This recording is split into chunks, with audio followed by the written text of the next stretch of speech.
All right, we should be live. Should be all set. Okay, I can put this over here. Oops. There's going to be double audio.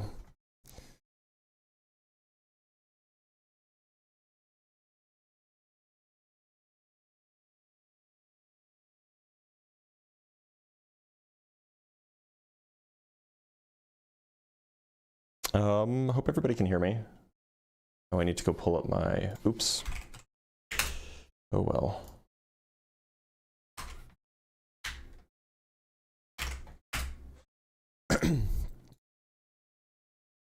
There we go. Howdy, howdy. We actually have our first super chat today already from Game Master Flash, LFGW Blitz. Thanks for enduring my personal nightmare every time you go live. Love the content. Keep it coming. I appreciate you. Yeah, no, I mean, it's just become a habit at this point. Now I just do it. Anyway, make sure to like the live, share the live with people that you know might be interested. Subscribe, follow, all of these things. The more kind of activity we get going on at the very beginning of a live, the more people we get in, and the more people we get in, the better chances we have of somebody joining the live stream. And I know that that's what you guys are all here for. You're not here for my pretty face after all. In the meantime, I'll just answer some questions, I guess. Can energy exist without time? Not really. Energy is kind of defined in reference to time, so it doesn't really make sense to say that, no.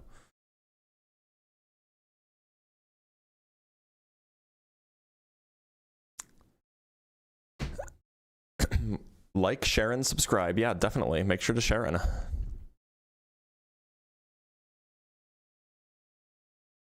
Oh, you guys are too sweet. Too sweet.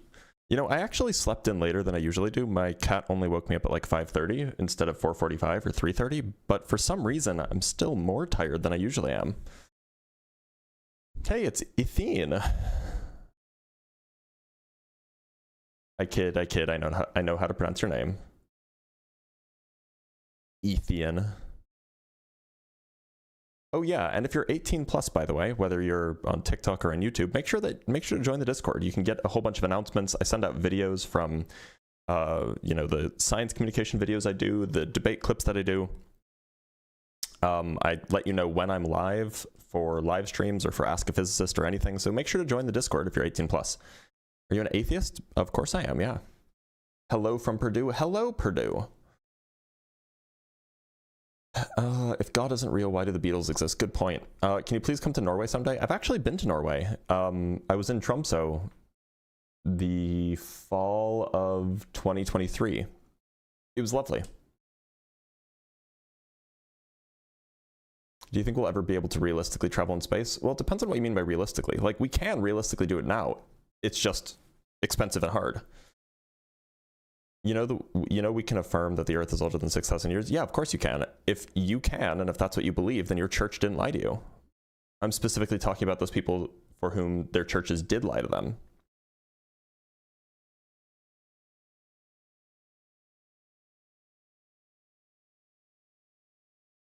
Come to Oslo next time? I probably will. I was there originally for work.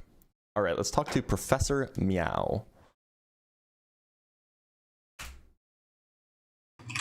First, Professor Meow, how's it going? No, I'm fine. I just finished praying to God and confessing all my sins. So, how old do you think the Earth is, Professor Meow? I don't. I don't know because Earth is. I don't know how old the Earth is. It's just. Okay. As a Christian, we just believe that God created the heaven and earth in. Okay, well, the topic is about the age of the Earth or the age of the universe, so thanks for being here.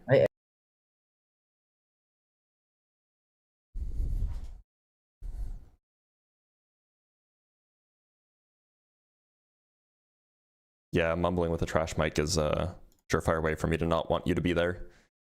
Can you build a particular accelerator? Which accelerator do you want me to build? Because you asked me if I can build a particular accelerator, and I'm not sure. It depends on the particular specifics, right?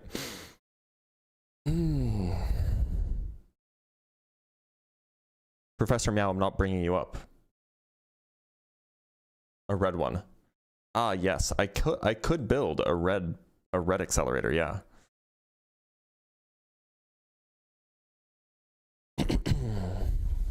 The universe is so old it's getting senile. True.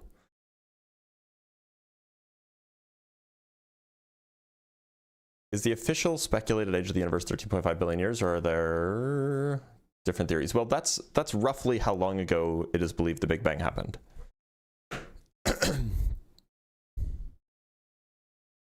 So whether that's the beginning of the universe is a different story. Is it possible to steelman a young Earth argument even earlier in time? I don't know what you mean even earlier in time.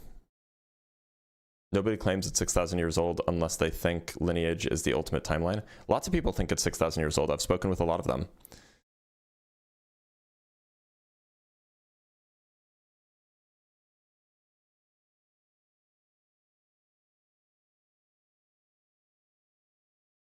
Professor Jiang, no diff. No diffs, Professor Blitz. Okay. I mean, if that's what you think, then you might be lost. Who believes in young Earth creation? Look, there are people who have been trying to get young Earth creationism taught in schools.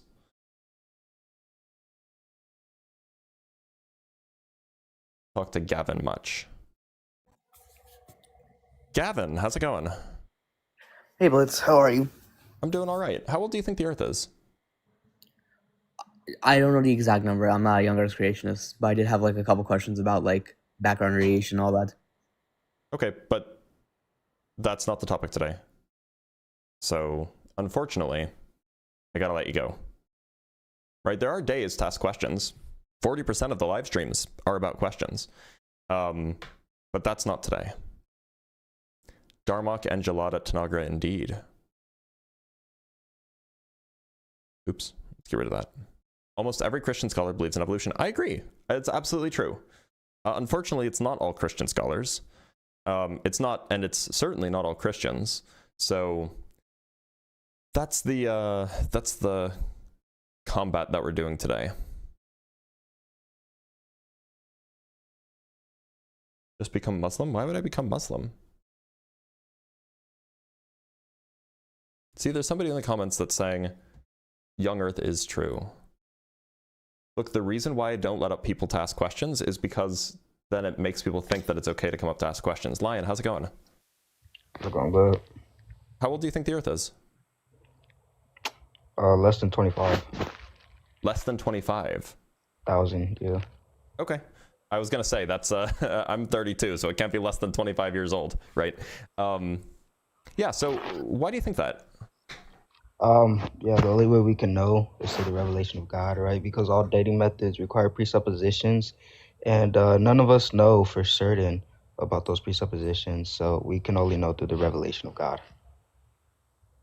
So you said that we can't know without presuppositions, but we can know through the revelation of God? Can you clarify? Yeah, the only way we can know for certain is through the revelation of God, correct? Doesn't the revelation of God kind of rely on presuppositions as well? It's justified. What's the justification? Yeah, that you would first need to assert the Christian God exists to even make any intelligible statement. Oh, so this is a tag thing. Well, no, I didn't try to introduce that. You just asked for the reasoning. Okay, so what if I gave you justification that, you know, the Earth was older than 6,000 years old? But the thing is, what if I gave you explanation or justification or evidence rather that suggested that the Earth being quite old is compatible with the Christian God existing? nah. What do you mean no? I'm like, no. That wasn't a yes or no question. Oh, I'm saying like if you try to, I'm sorry, but if you try to prove that the Earth is like, is over 6,000 years old without a dating method, right? And since you're gonna use a dating method, you're gonna be using a presupposition. So those presuppositions, literally, we don't know if those presuppositions are correct. Different universities do different studies, same with different presuppositions, same dating method, get totally different answers. Oh, is that true? Yes. Can you give me an example? Yeah, I got you. Oh, I should show his profile picture.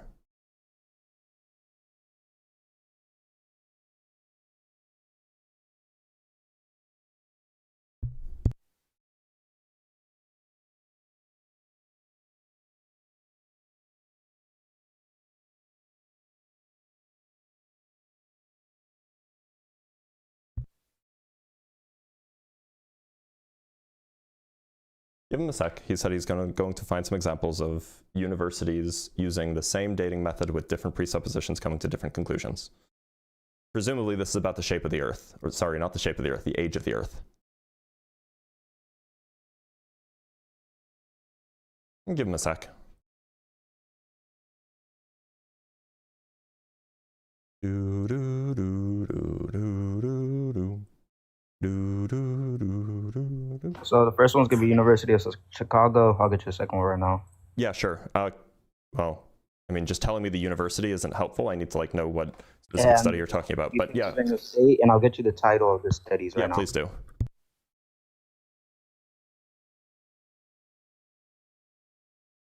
Mm-hmm. Mm-hmm. Mm-hmm. Mm-hmm.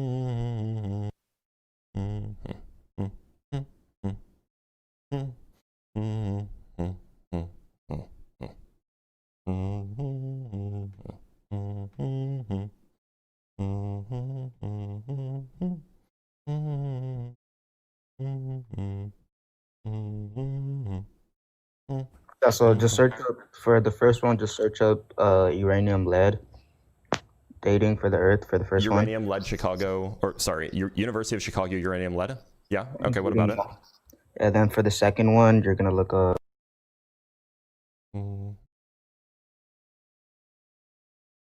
So I mean, like, there are a lot of things about uranium lead that I'm seeing. Are you talking about university? Are you talking about uranium lead isotopic variations in zircon? That one? Let me get you the exact specifics. Hold on. Yeah, that'd be helpful.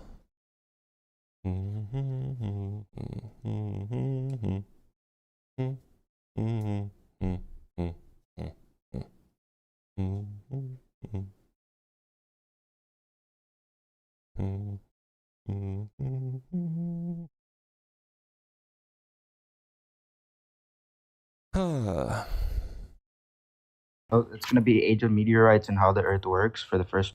For University of Chicago? Yeah.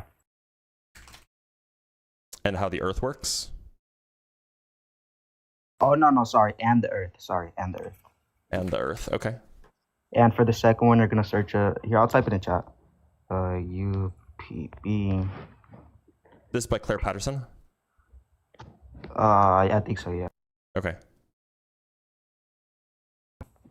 Yeah. Here, I'm chat for you. All right. And for the second one, you're just gonna search that up. Same dating methods, different answers. UPB geochronology. Is this one from Princeton? No, I told you the university. Hold on, let me scroll up. What's the university? I don't see it in chat. Pennsylvania State University. Okay. I told you two universities. So that Oh, no, you cut out. Okay. This from F-Yuan? I think so. Yuan, Shaoyangjiang. Or wait, I don't think that they're not from Pennsylvania State. What'd Do you you know say? who the authors are? The authors, let me get them for you. Sure. Let's see if I can find it.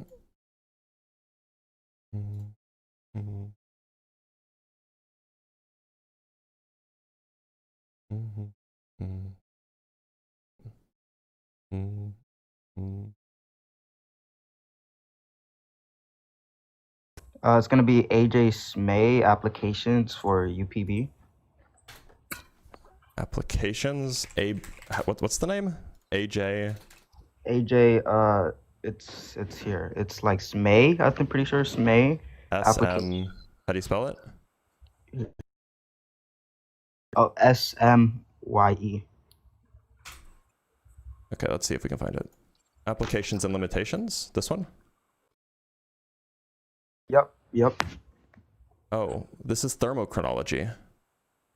Not, but we'll take a look. It's for the Earth. Okay, so okay, this one was published there. Okay, so we have so I'm looking at the abstract for the second one. So the first one says an age of 4.5 billion years or so, right? That's in the abstract. Do we agree that that's what it says? Yeah, sure. By Claire Patterson. Okay, now the second one, I'm looking in the abstract. It doesn't actually seem to give a date. We can pull up the paper itself though if you want. They're using noble gas decay systems. They're doing thermochronology or thermochronometry here. This is uranium thorium to lead. This is just a description of what's happening. So where in this paper does it say that do they get a different date or different age?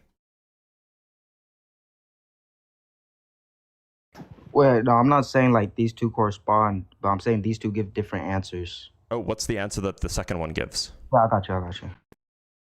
Because I'm scrolling through it right now, I don't actually see any ages.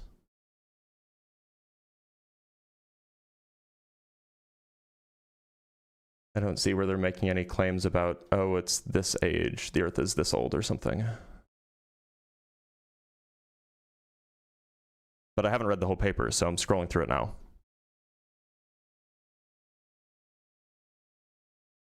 Let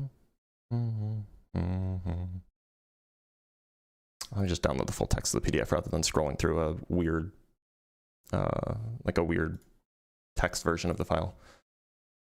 This is weirdly written. It's like So for the second one, I'm looking at the thing right now. I'm about to like pull it up to get you the date. Yeah. So what's the line number? Because the numbers that I'm looking at are lined. So if you could provide the line number in the paper that says it, or the section number if you have a different version.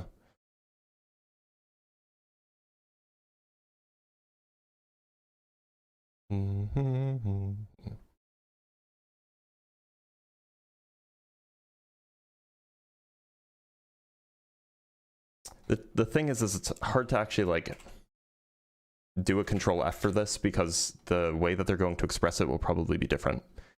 So it makes it a little bit tricky. Although actually, I don't even think that this paper really is claiming to compute the age of the Earth. Yeah, it's not. So no, yeah. So when it's gonna be around like it's gonna be around like 466, 4.66. 4.6. Do you mean section 4.6? No, I mean like date of the Earth. Where does it say that in this paper? Yeah, I don't know if I can get you the exact thing. It should be more sort to the bottom. I'm sorry. Do you have the paper pulled up? I have the paper. I have the university pulled up. What do you mean the university? This is a paper written by 4 different authors. No, it's on the university publisher site. Hold on. I have a feeling that what's the university publishing site that you see it on? Yeah, it's gonna be the first one's gonna be Penn, and the second one, first Chicago, and then the second one is Penn. Wait, to be clear, just to be super clear, the authors of this paper are not all at Penn State. In fact, it's not even clear that any of them are. It's a Penn State study. People at Penn State no, it's study not. this. Yes, it is. Can you tell People me what at journal Penn State study in? this. People at Penn State, they Can you tell me study what this journal experiment, can you and tell they me what journal this was system. published in? I don't know the exact journal. I'll have to get that for you. So hold on. Did you chat GPT this? No. I think you kind of did. So here's the study. Didn't. This is the thing that you're referring to, right? This is the paper. No, that's not it. It's the right author. It has the You're on name the that you wrong said one. it did. So this is not the paper that you're referring to. You're on the wrong paper. Okay. So what's the name of the paper that you're Blitz, referring I to? just hate you're so dishonest for no reason. What's the name of the paper that you're referring to? Blitz, why are you being so dishonest? So this is one of the papers, right? This is that's one of the papers. Yeah. Right, okay, so this is one of the papers. The name of the paper is Age of Meteorites in the Earth. It's published in Geochimica et Cosmochimica Acta. It's published in the 50s, fine. And this is what's the wrong with second that? name of the. Wait, what the hell's wrong? What's this wrong is with it fine. being published in the 50s? No, it's fine. It's just old. That's I all. know So it's we may have had better improved methods of No, making we didn't. measurements. We but don't have improvements. No, we don't. Why the fuck are you lying? Lion, chill. I'm fine to talk about this paper. It's not an issue. We don't have better the second improvements than paper. this. This was the second paper. So what paper are you talking Oh, about? actually, it was my bad, son. It Okay, was. so where in this paper? Because I have the full text of the paper. You Where in gotta this paper scroll does it say down. the age? you got By the way, none of these authors are from Pennsylvania. They don't gotta be from Pennsylvania. Actually, sorry, one of them is Pennsylvania Aegis to Mayas. study. They don't have to You're be right, from they don't. Pennsylvania for it to So study. where in this paper does it say the age of the Earth? Look, we gotta go through it. Did you read it? Yes. Okay, already so did. what's the line? What line number is it on? We're gonna go through it. I feel like you didn't read this. I did. Lion, are you lying to me? You know lying's a sin, right? I just said we could go through it. Why are you being dishonest? I already looked through it. I don't see the age. You're being scared because I know more about I don't see the science age than you anywhere. do. It doesn't say the age anywhere in the abstract. It I already does. read the abstract. It Do you want to read does. the abstract? We can read the abstract. It does. It doesn't read need the to mention abstract it in the together. abstract. Volume diffusion of lead occurs over micron-length scales in apatite and rutile at temperatures relevant to the evolution of the middle and lower crust. Continuous thermal history information can be resolved from inversion of intracrystalline There's a but we're not uranium going to lead read dating every single profiles one of those preserved abstracts. with individual grains. What the fuck are you Recent doing? developments in microbeam analysis permit rapid measurement of these age profiles Blitz, at what are submicron you spatial doing? resolution, thus heralding a new era for We're not reading every uranium-led single one of thermochronology. them. Here we What are review you the theoretical doing? and experimental and empirical What the basis fuck are for you doing? We're not uranium-led reading every single one of thermochronology and show them. that There's rutile in there's like particular 150. What the presents fuck are an you doing? exceptional opportunity to obtain high-resolution Blitz, thermal what the history fuck are you information from the deep doing? crust.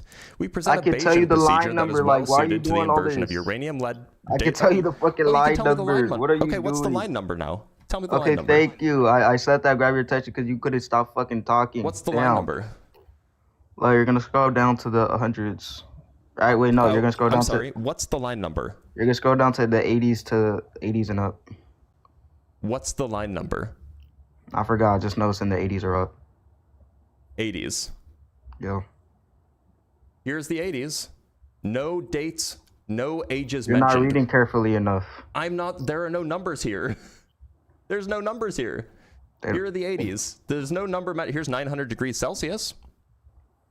Yeah, This they is were L is talking. le- Yeah, L they is were talking approximately about 1 the. micrometer for monzonite and 3 micrometer for zircon at 900 degrees Celsius over 10 million years. No, they were But that's talking not about the talking about the age fusion of with the the Earth. zircon. They're talking about the fusion with the zircon. Yeah, so I thought that the age of the Earth was in the 80s in the line number. I said 80s and up. Okay, that's the entire paper. So what's the line number? Lion, You have this to is go this through is 'em. like wildly dishonest, by the way. It's not. I just told you. I forgot the exact one. I just know it's in the 80s and up. That's the entire paper, my guy. No, it's not. What do you The think's 80s before and up? 80? Every What do you think is before 80? I was being hyperbolic. The paper is 66 You pages can't long. even define hyperbolic.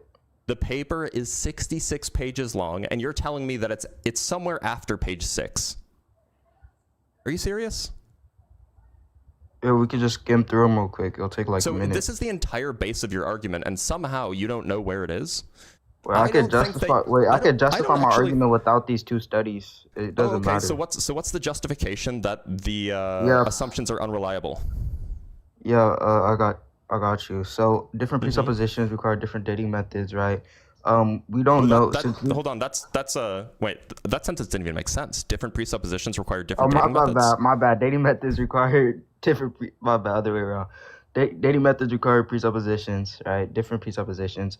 We don't know for certain, right? For example, like radiometric dating, you have to presuppose how many isotopes are lost and stuff like that. We don't know for certain. We don't know any of those things, so we have to just make a ball how do you count know? How do you know that we don't know any of those things? Because it's called a presupposition for a reason. Oh, how do you know it's a presupposition? How do I know it's a presupposition? Uh-huh. Or you're asking me how do I know? Oh, because it doesn't have.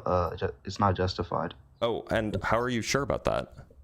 How am I sure it's not justified? Uh-huh. Yeah, because because it's illogical. Oh, okay. Where's the logical contradiction? What's the P and not P? Yeah, with you knowing for certain that dating methods are reliable. Sorry, Yeah, so don't the shift the burden.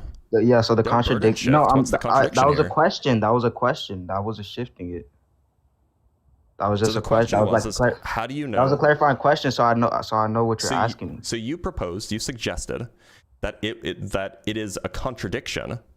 Actually, it's not even clear. What did you say? Let's play it back. Yeah, I said it's a contradiction to say you're certain about dating methods. Yeah. Okay. Great. Thank you for that. Otherwise, I could play it back. So what's the contradiction? Yeah, if you're certain about dating methods, that means you're certain regardless of presuppositions. And a presupposition is literally you acknowledging that you don't know it, since it's unjustified too. Keep in mind that presuppositions are justified. So to say you know this thing but you don't Wait a know minute. this Hold on. thing, This that's a sounds like word contradiction. salad. You're gonna have to repeat all of this so then I can write it down and parse it for you. Go ahead. Okay, What's the contradiction? presupposition shows that there's a lack of knowledge. Okay. Premise 1: presuppositions show that there's a No, lack this of isn't. knowledge. Sure. This isn't. I'm not presenting this Okay. in like a. Let's say point 1 then. Fine. Okay. What's point 2? Right. To know something for certain, you know it regardless of the presupposition.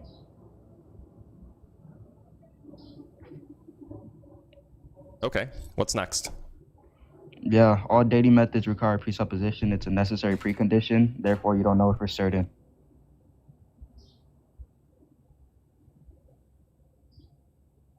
It's pretty simple.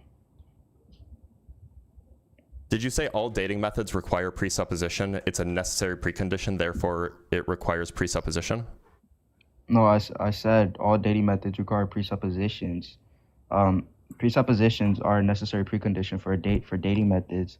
So therefore, right, you lack knowledge, because we already established that you lack knowledge when you make presuppositions. So when you make presuppositions for dating methods, lack knowledge. If you lack knowledge and say you're for certain, that's a contradiction. Okay, so hold on. So I'm just going to summarize what you said. You said first, presuppositions show that there's a lack of knowledge. Unjustified presuppositions, yes. Unjustified, yep. So I'm just repeating what you said. Presuppositions show that there's a lack of knowledge. Actually, let me just hold on. Let me just put this on the Unjustified screen. presuppositions show that there's a lack of knowledge. I'm just going to put this on the screen. It's fine. So we have presuppositions show that there's a lack of knowledge. Then you said to know something for certain, you know it regardless of presupposition. Then you said all dating methods require presupposition. Then you said presuppositions are necessary preconditions for dating methods. And then you said, therefore, we lack knowledge. So therefore, you can't know presuppositions for certain. Therefore, that we can't know would be an entailment. Well, that's not what you said, but we can change it. Therefore, we can't know presuppositions for certain. More direct. Okay, so the contradiction that you said. No, not that we don't know presuppositions for certain. We don't know dating methods. That's what you said. You literally just said that. Dating methods for certain, not presuppositions for certain. No, dating methods for certain. So, sorry, what's the contradiction that you said existed? Can you put unjustified for the point 1? It's unjustified presupposition. That's fine. Okay, so what was the contradiction that you suggested existed? Yeah, to know something for certain means you know it regardless of a presupposition. Dating methods require presuppositions. Therefore, you don't know it for certain. Sorry, what was the contradiction? I just told you, P and not P. When you assert you know it for certain, but say you don't know it, that's a contradiction. Sorry, we can replay it. We'll just replay it. And then, fine. Okay, what's point 2? Clear. What did you say? Let's play it back. Yeah, I said it's a contradiction to say you're certain about dating methods. Yeah. You don't. Okay, so you said that it's a contradiction to say that you're certain about dating methods. So yes. So to be clear, you mean that saying you're certain about dating methods implies some kind of contradiction, right? Yeah. So if you imply it to be true, then yes. So okay. So the claim then, the P and not P is that you have you have knowledge but you don't have knowledge. Is that the P and not P? Yeah, that you claim that the claimant, right, is that you're certain, but you're not certain at the same time. Oh, who said anything about certainty?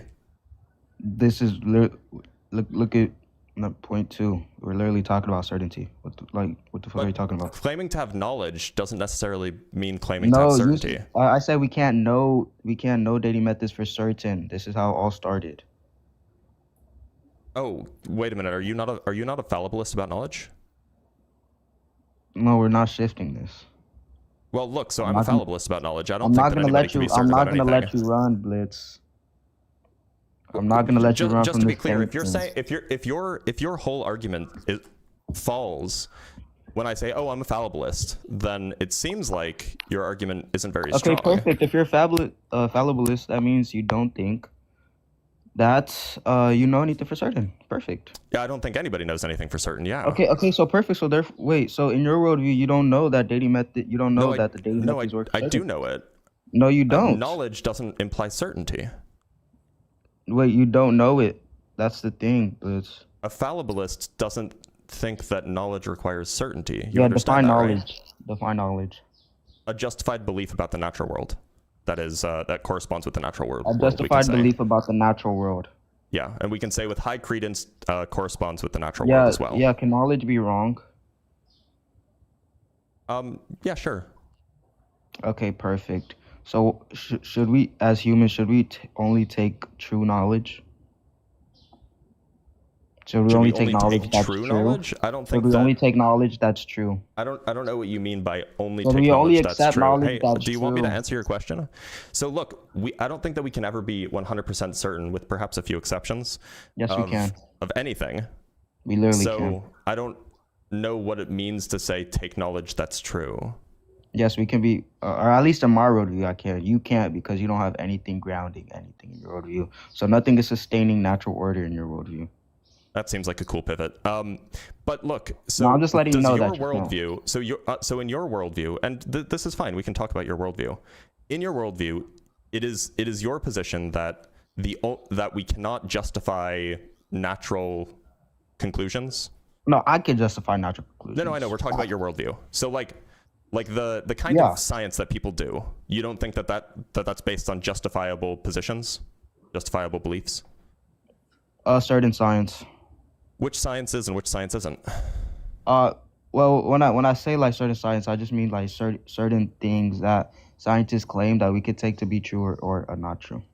Well, so for example, in your worldview, do the laws of physics change?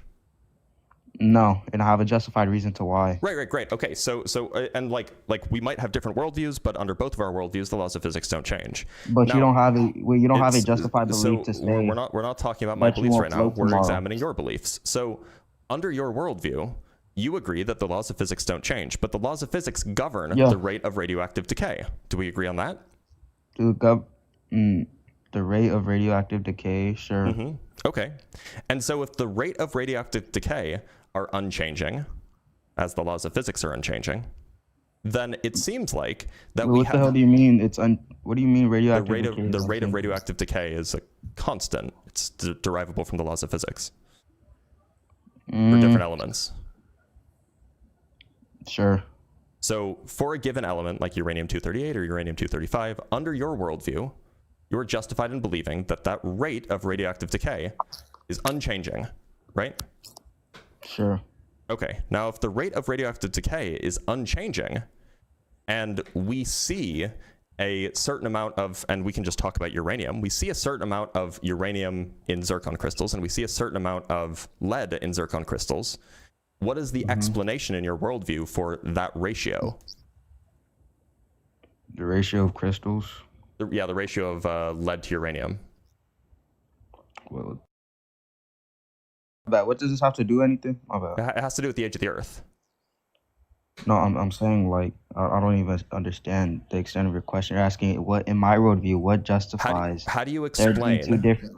How do you explain the high ratio of lead to uranium in zircon crystals? I don't know the exact process.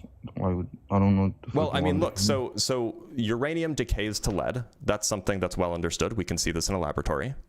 And so I know that. The secular, if you will, or the old Earth explanation is that, well, zircon crystals form with uranium impurities. Those uranium impurities then decay into lead. And we know how long it takes for those uranium impurities to decay into lead because this is a constant of nature. No, we don't. No, we don't. I'm sorry, you did just agree that decay rates are constants of nature. Don't. I'm sorry, did you not just agree to that a minute ago? I said no, we don't. I said not. You don't know in your You worldview. have I do. an Hold on. We'll just replay it. I just said I know, but you don't know. Yeah, no, we're working under your worldview right now.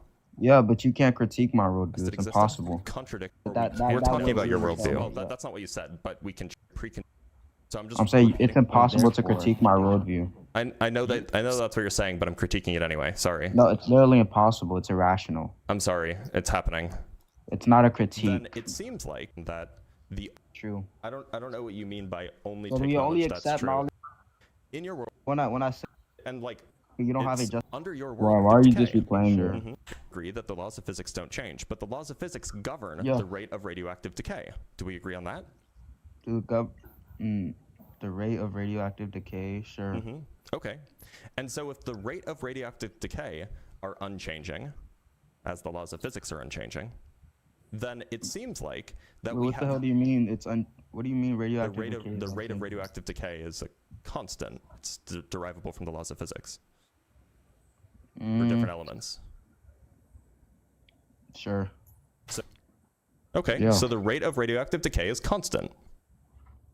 Yeah, I never You said just it's agreed not. to that. I just said in your worldview, it's not. We're talking about your worldview right now. I'm saying you don't even have basis to critique my worldview.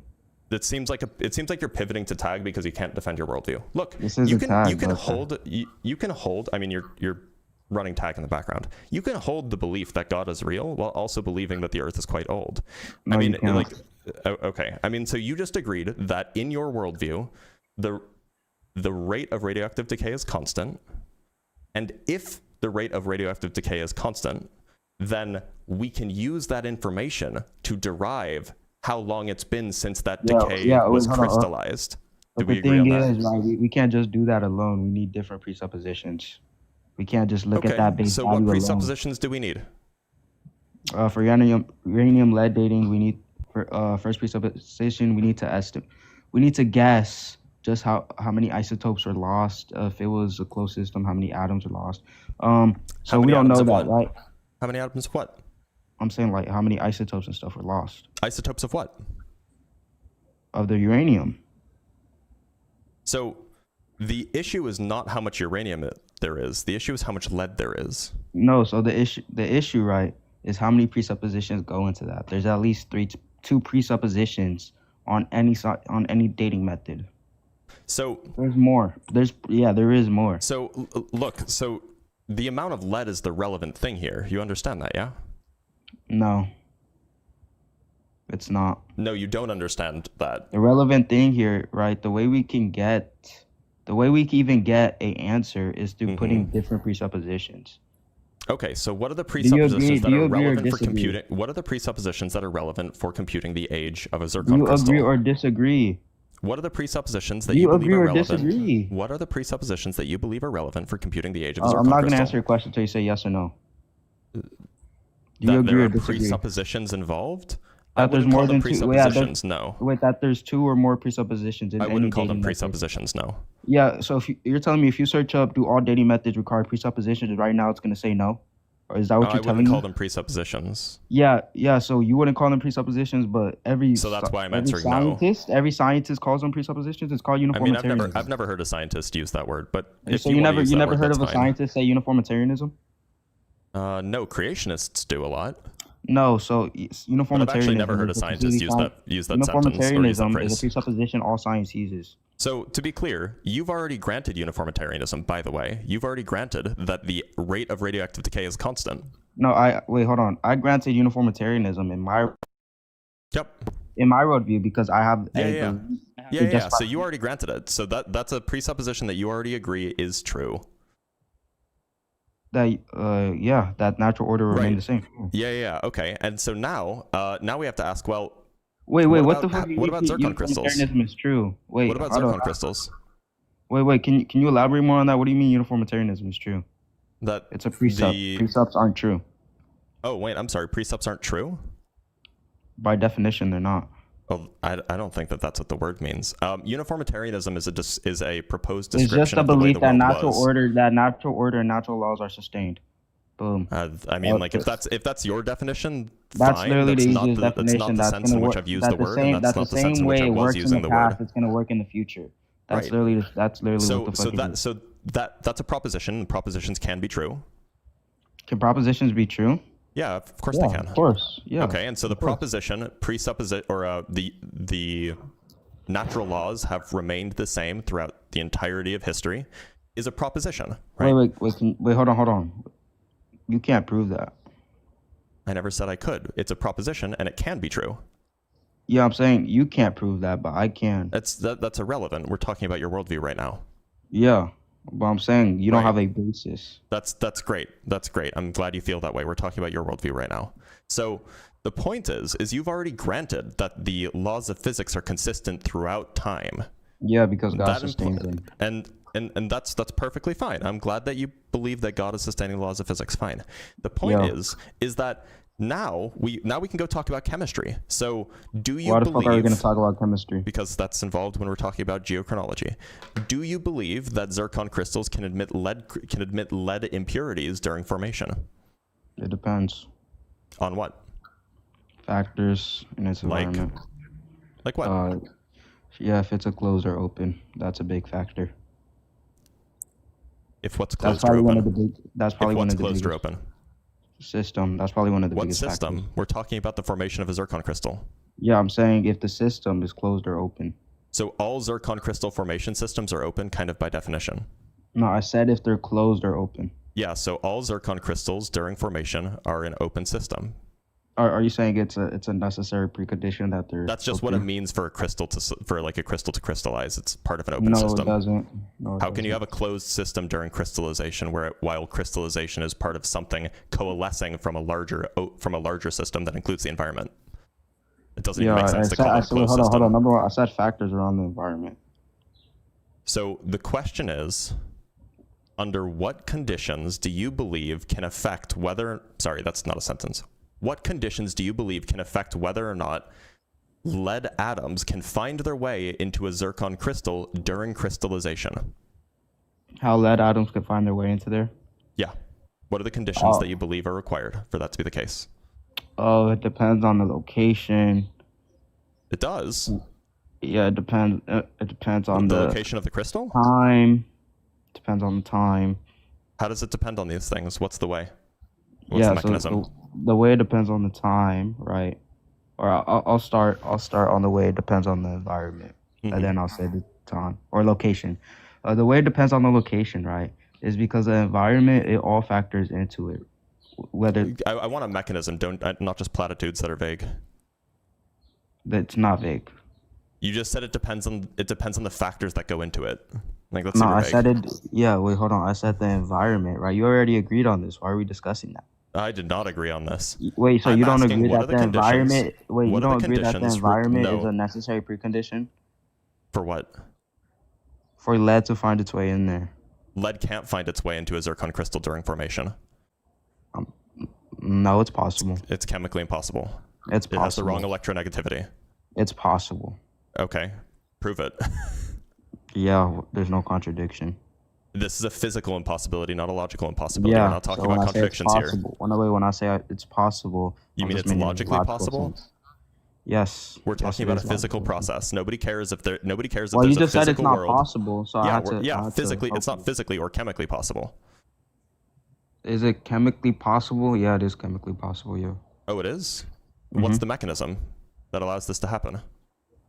Yeah, it's possible in chemistry because there's no contradiction once again.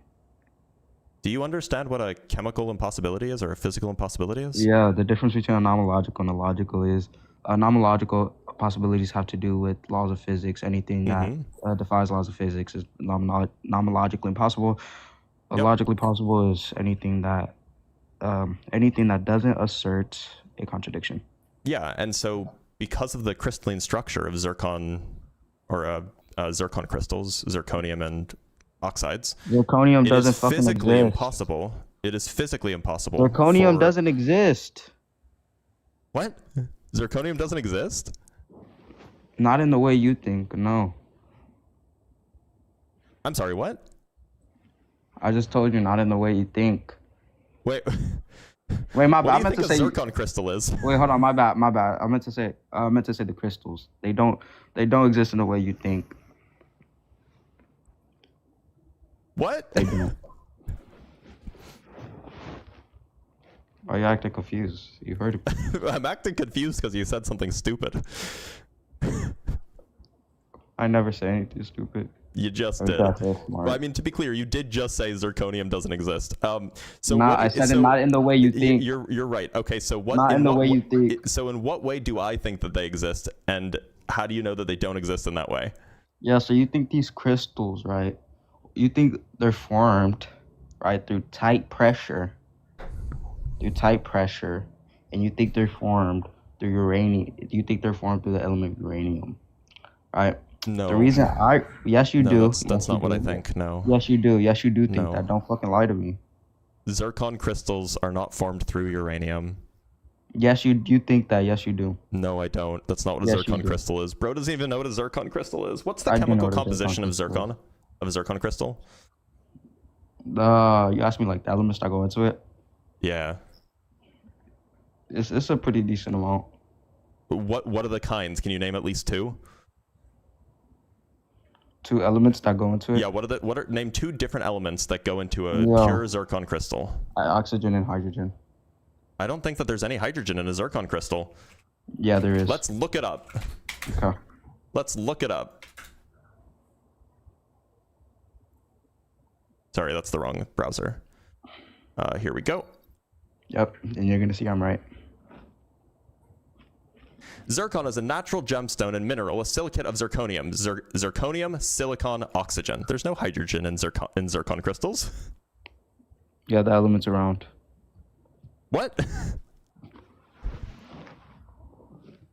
The environment It's zirconium, around. silicon, oxide, or 4 oxygens. There's no hydrogen hydrogens. around the crystal. There's Oh hydrogen my around god, the this is the crystal. most bad faith debater I've ever heard. I literally said, I told you. I There's asked you hydrogen what around are the crystal. what are 2 Now, if elements you're that are asking found in what zircon is it crystals? comprised of? What is it I asked comprised you what are of? 2 elements found in zircon crystals I'm saying you don't even that have make up basic- pure. Oh, In fact, I even didn't said know you pure said zircon in. crystals. Different elements. just that- thought you hold on. said 2 We'll elements replay that- it. We'll replay it. It's fine. Let's look it up. Okay. Name at least 2. It's a pretty decent. You asked me like the elements that go into it. Yeah. It's a pretty decent amount. What are the kinds? Can you name at least 2? I think Hold that, on. Let's yes, back you up a do. little bit more. No, I don't. That's not what a Yes, you zircon do. crystal is, bro. Yes, you think that. Yes, you do. No, I don't. That's not what a Yes, you zircon do. crystal is. Bro doesn't even know what a zircon crystal is. What's the I do know chemical what a zircon composition of crystal is. zircon? Of a zircon crystal? You asked me like the elements that go into it.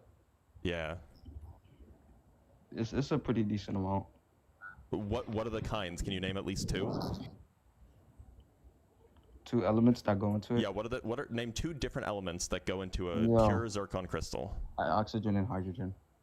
I don't think you heard it here first, folks. Those are 2 different elements that go into a pure zircon crystal. That is part of the chemical composition of zircon. It's not. It's wrong. You don't even know what a zircon crystal is.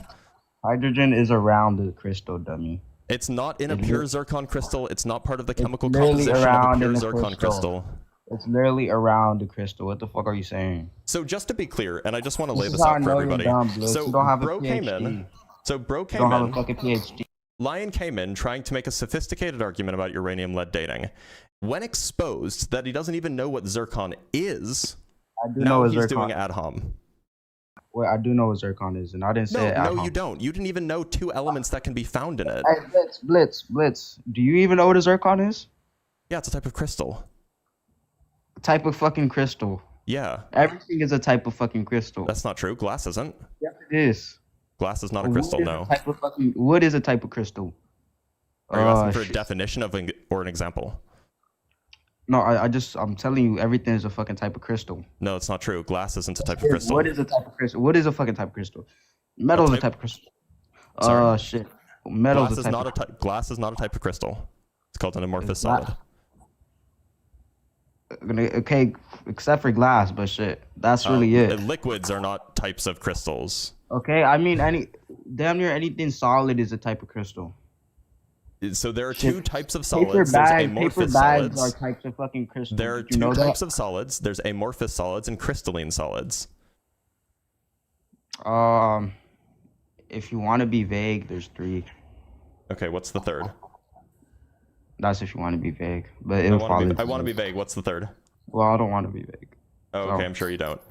Yeah, I don't, because I like Yeah, so substance. so look, I mean, it's pretty embarrassing that you came in Yeah, I know it's embarrassing for claiming you, to make bro. some sort of scientific claim and I claiming know it's to know embarrassing for about you. the presuppositions involved in uranium lead dating. Then Yes, you I do provided know. a source. Then you Yep. provided a source that doesn't say what you claimed it It says did say because it. you It found it did on say it. Google. Yes, it did. And then, when Yes, pressed it on what did. uranium lead dating is, you couldn't provide any explanation. You just wanted to run tag, and when I wouldn't let you, you just started making shit up. My explanation So was I think, perfect. Lion, I think And I think your time honestly here is think done. so. That was super bad faith. I was like wildly bad faith. But you know what it was? It was great content.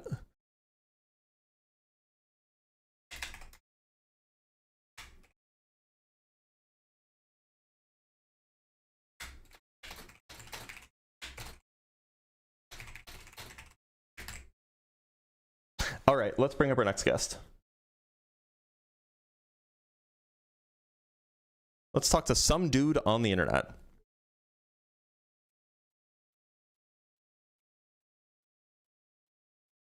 Hello? Some dude on the internet. How's it going? Oh, not too bad. About yourself? I'm doing all right. How old are you? Oh, I am 42. Oh, it's 43. Egads. Yeah, I'm Yeah. 43. All right. And how old do you think the Earth is?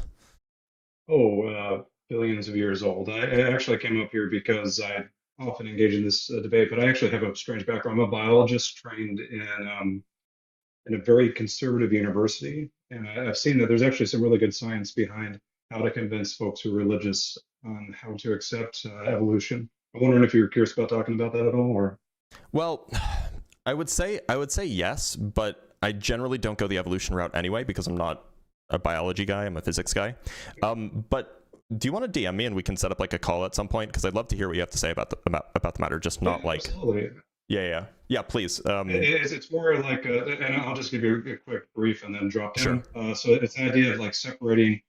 It's not a false binary. So there are plenty of people who believe in the age of the universe, who believe in the Bible. Some famous scholars who are very religious, and it's just like forcing this false binary that you either have to believe in God or you have to believe in the age of the universe or evolution. It doesn't seem very productive because it's like ego death. Like your last caller, that was it Yeah, was like I even terrifying told for him him to I even confront. told him that you Yeah, can believe the Earth is old and be a Christian. yeah. And I think that's where it's like it's the reconciliation approach, saying Yep. just like, hey, you can believe in this, but God's big. Maybe you don't understand God as well as you think you do. But I just wanted to. That's usually when I try to come up and talk with all these creation folks to say like, hey, Yeah, maybe God totally is bigger than you understandable. can imagine. Yeah. But in any case, I'll drop down. I appreciate what you're doing, and I'll talk to you later. Thanks for being here, bud. We'll talk later. All right, we have some guests from YouTube.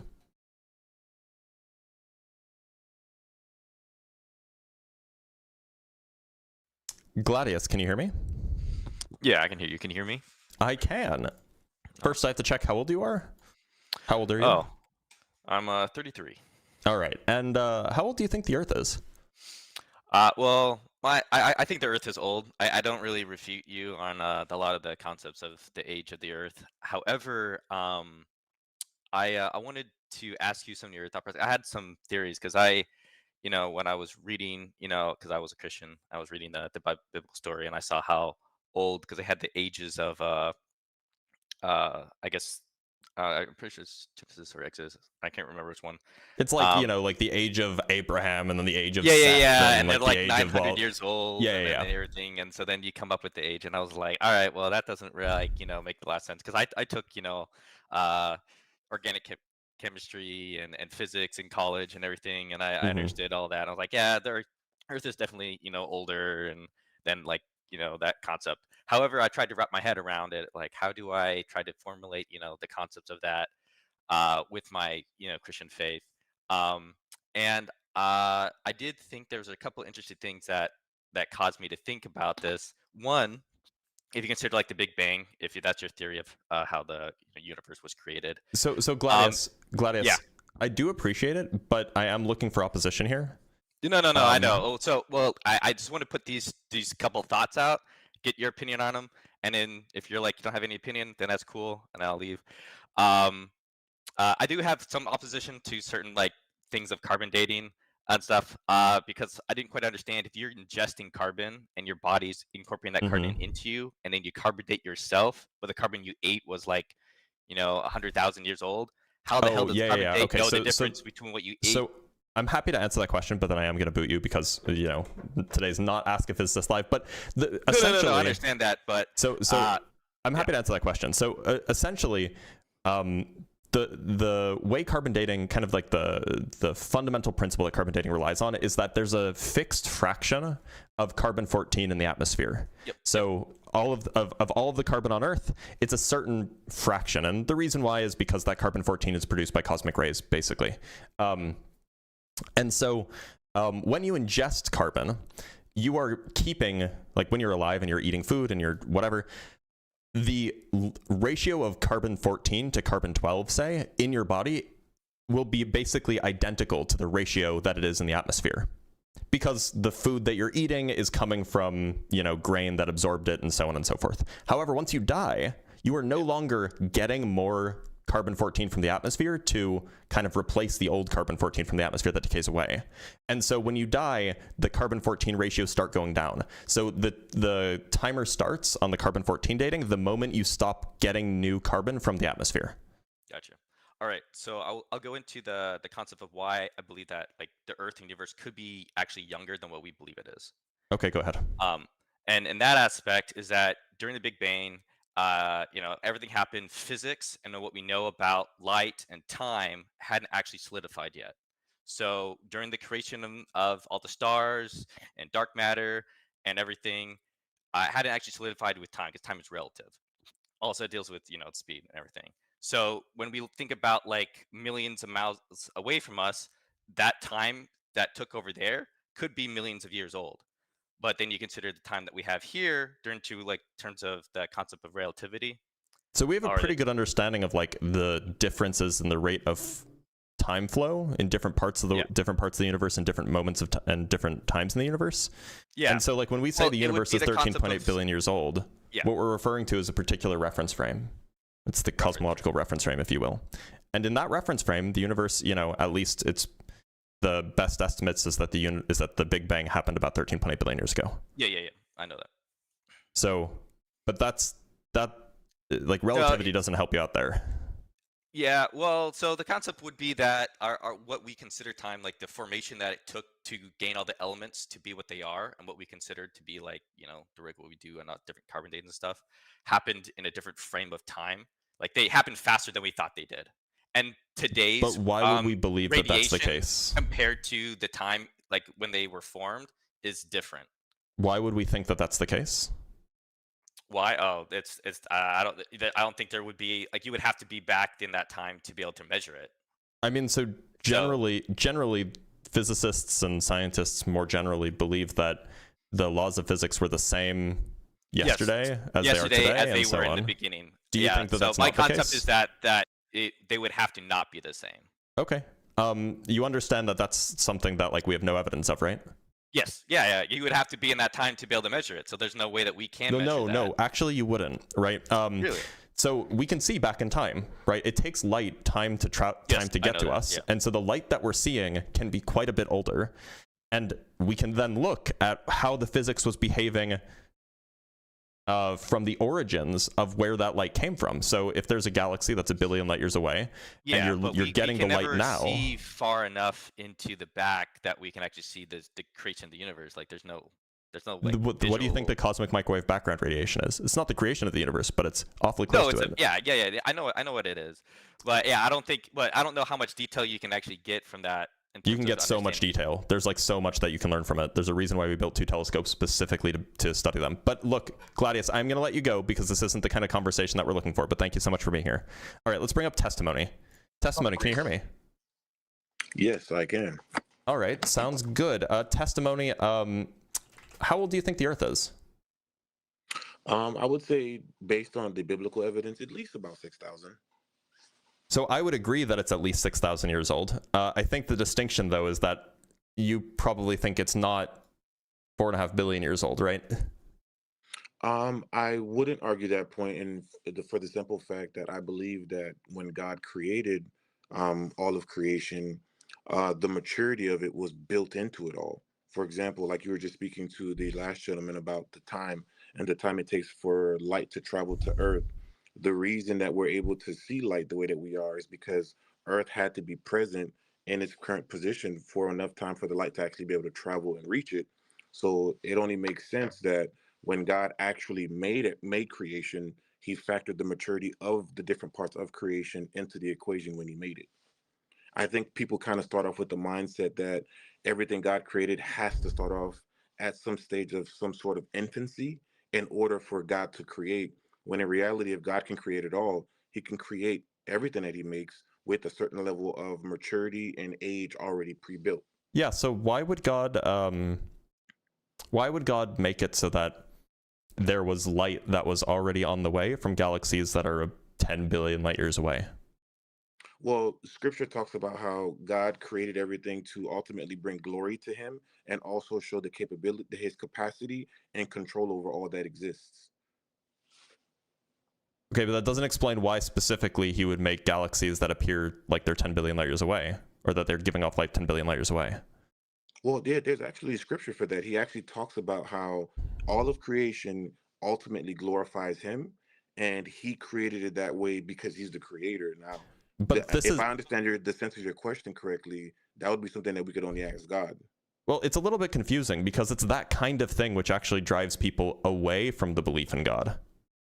So how does Why do you that say that? bring him Why do glory? you say that?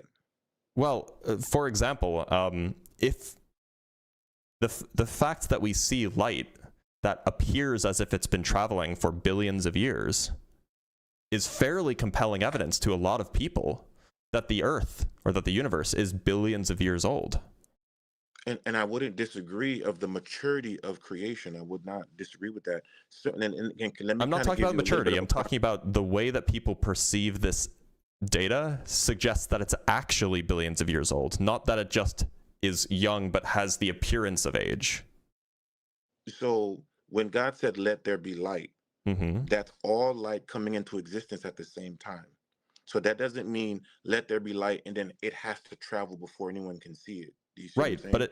but if the goal is to bring glory to God, and God produced a universe in a way that leads people away from God, it seems like he's not achieving his ends. Well, how would it not seem like it's achieving his ends when Because the he the creates evidence a that he left universe? behind, the universe he created, drives people away from him. No, it doesn't drive people away from him. If anything, I would kind of counter your proposal because if God created a whole universe that's supposed to testify to his glory and magnificence and existence, yet we can't see it because light hasn't traveled yet, the millions of light years that would be necessary for us to see it on Earth, how would that indeed glorify him? So most of the stars that we can see with our eyes are within a few thousand light years. So in fact, we would be able to see them. Almost No, every single star that we can see just in the sky with just by looking up, we would be able to see. Even if and even if it was the Earth was created as if it was brand new, right? Just okay. 6,000 years ago, and no light was created while traveling. I don't disagree with that. We would be able to see basically everything that we can currently see. Exactly. The only thing that we wouldn't be able to see are the ultra distant galaxies that required enormous telescopes to detect.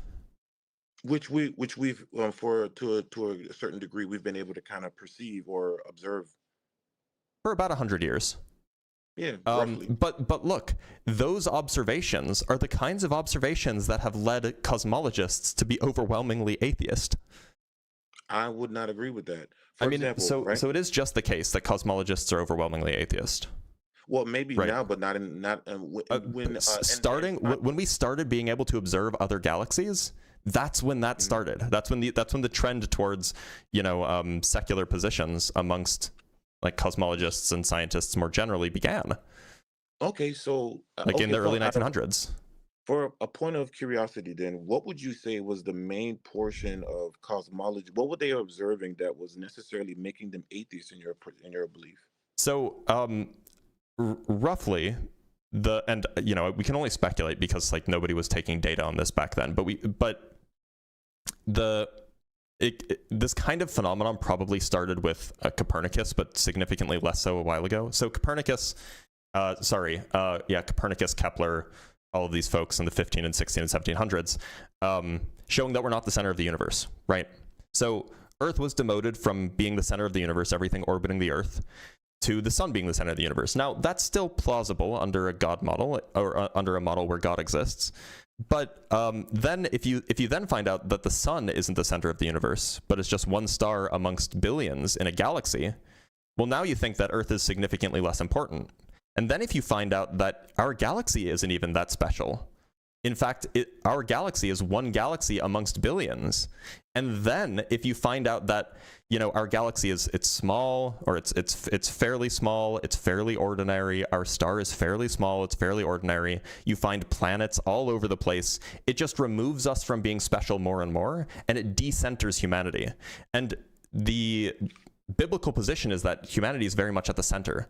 And so it's at least plausible to me, it at least makes sense to me, that as our view of humanity got diminished, as our specialness decreased, the amount of people who took, you know, the biblical account seriously also decreased with it.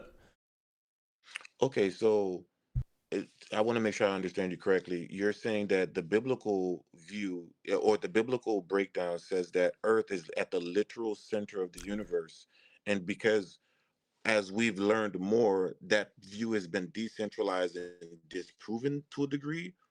So roughly, I mean, it's not clear in the Bible if it says the Earth is literally the center, but what is clear in the Bible is that humanity is central to the story, right? Humans were created on the last day of creation, for example, right? Humans were granted dominion.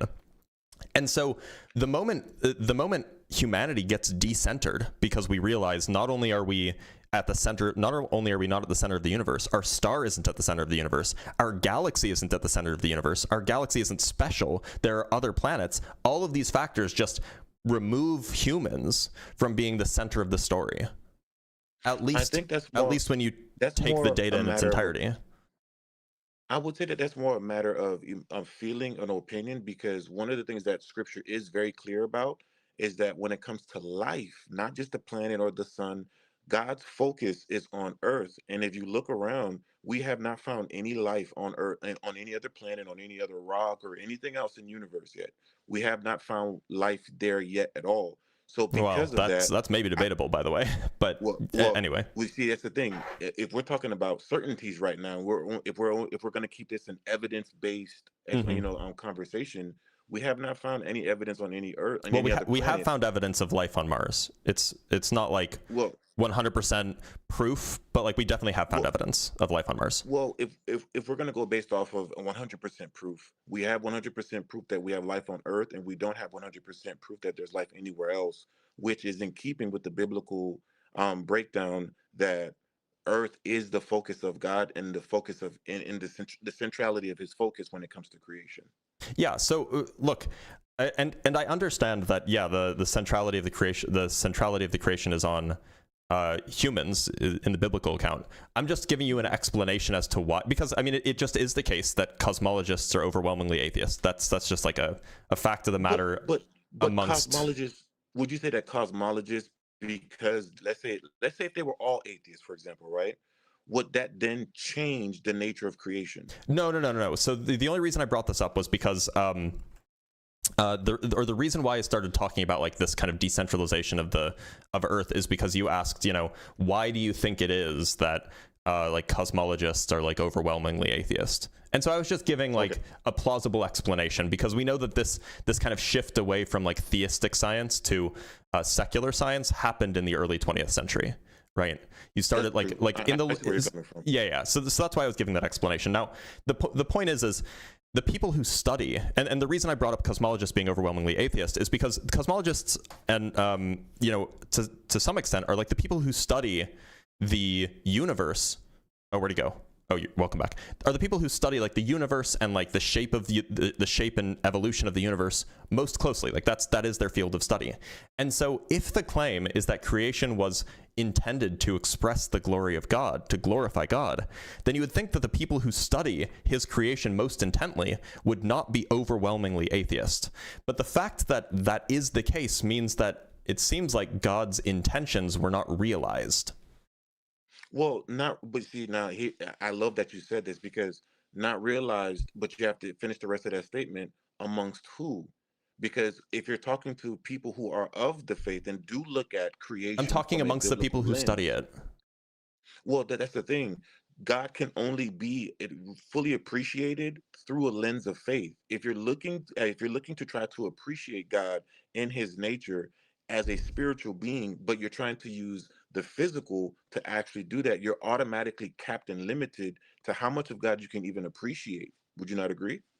Well, no, I wouldn't agree. So, look, if the goal was to glorify God, then one would think that if the goal of creation was to glorify God, meaning that God made this so that there would be more glory for him, right? That's kind of what glorification means.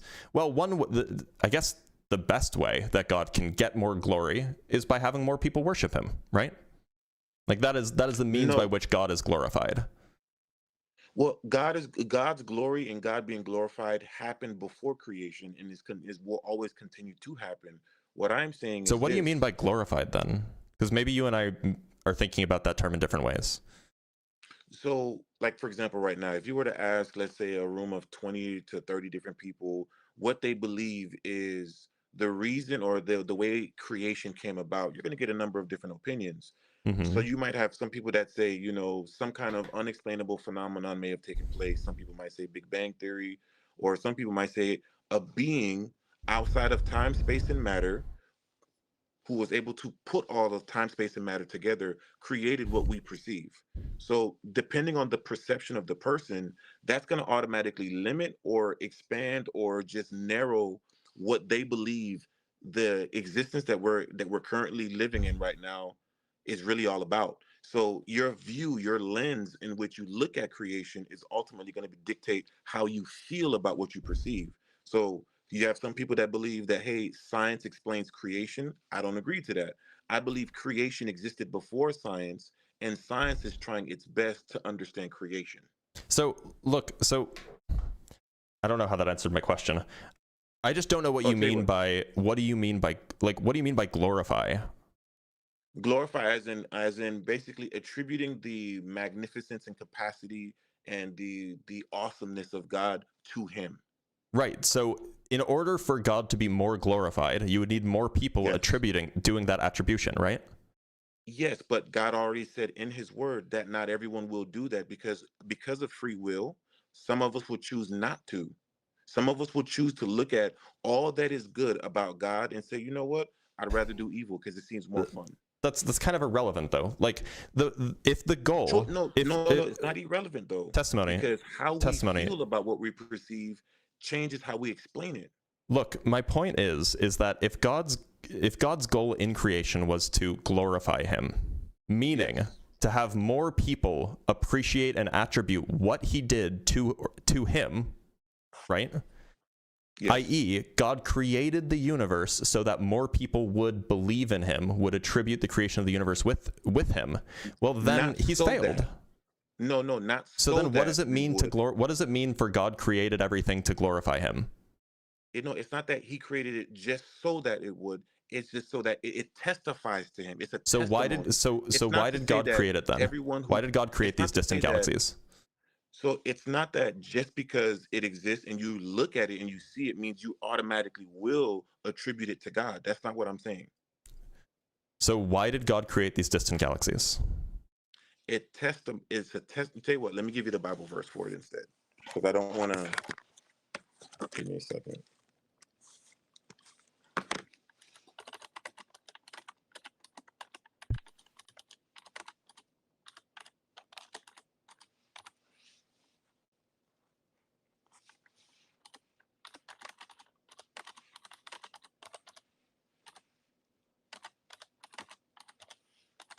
Give me just a second.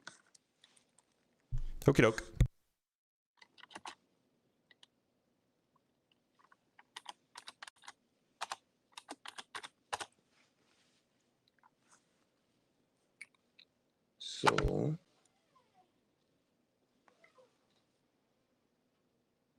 So let's say, for example, if you were to go to Psalms 19, chapter 19, verse 1, it says, "The heavens declare the glory of God, and proclaim and the skies proclaim the works of his hands."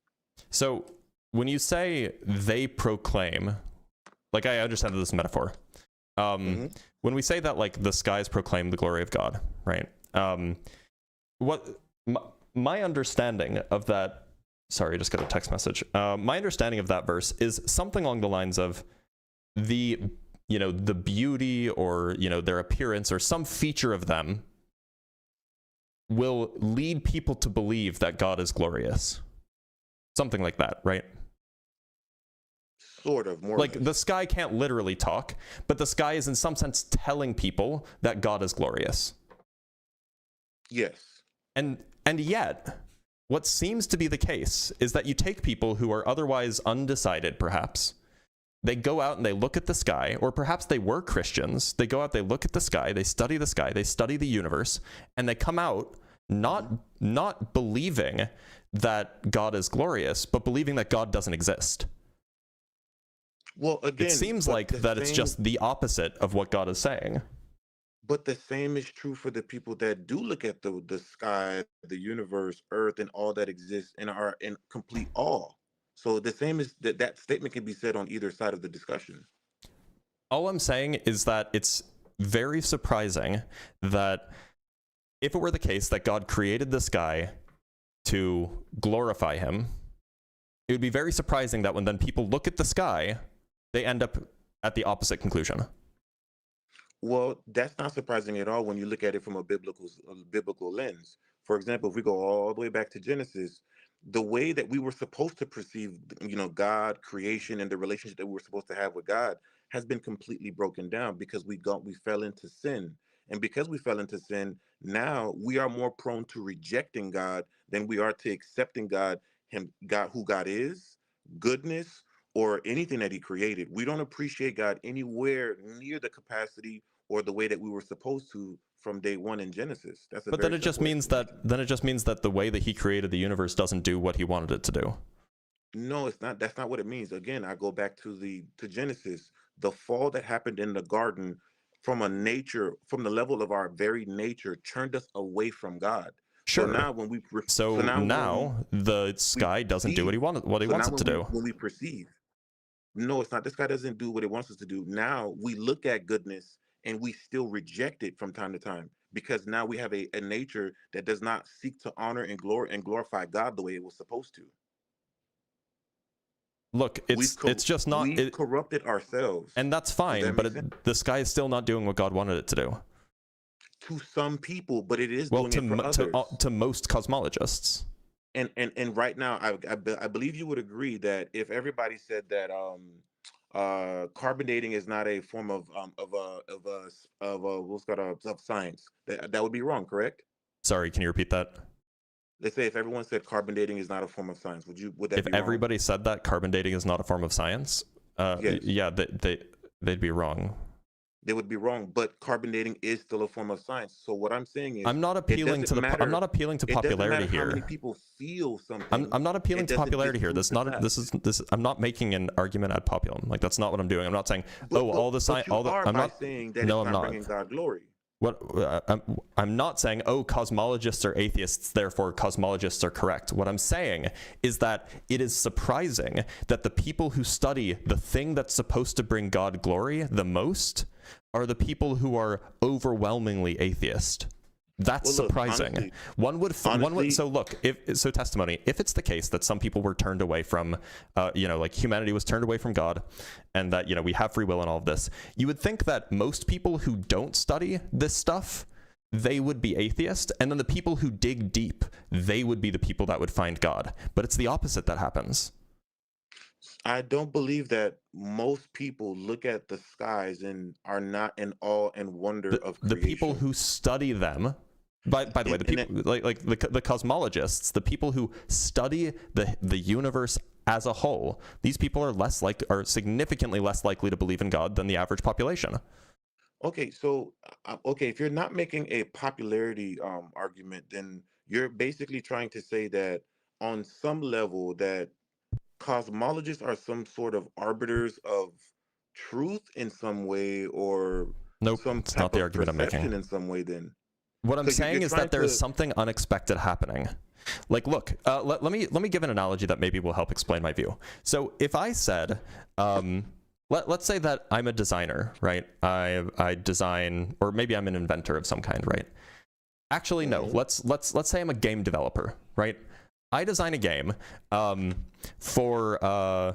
I design a game with the intent that with the goal that it's like this really deep thing, and it has like all of these layers and stuff, and you know, I leave little Easter eggs in various places for you know, for people to go find, just because, you know, I like really want to like imbue I want to imbue myself into the game that I make.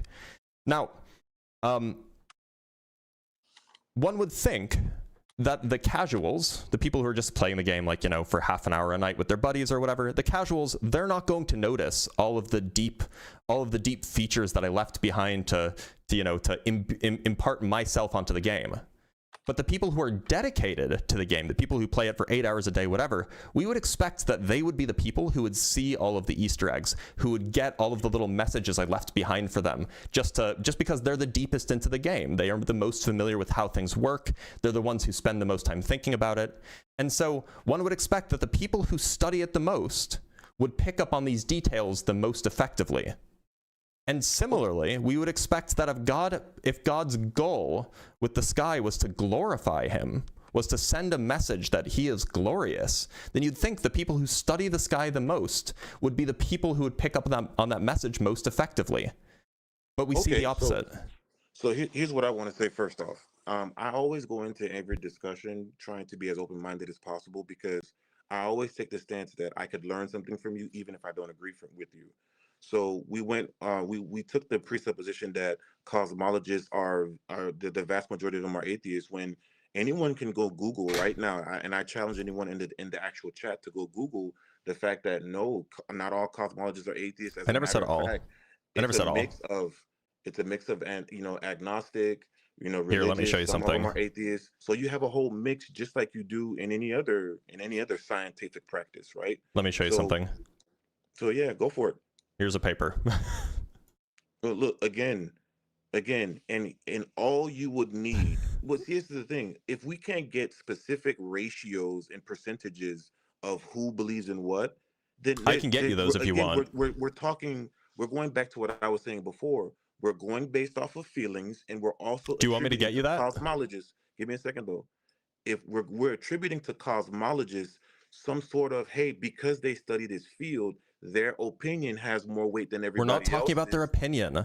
We're talking about the fact that they are the most likely to, if God was actually doing this, we're talking about the fact that they are the most likely people to come to that conclusion, because they're the people who study it the most. Because unless we can actually speak to cosmologists and actually converse with them. You're speaking to one right now, by the way. Yeah, but you don't represent all cosmologists. So then why did you say unless we can speak to cosmologists? And plural, and not individual.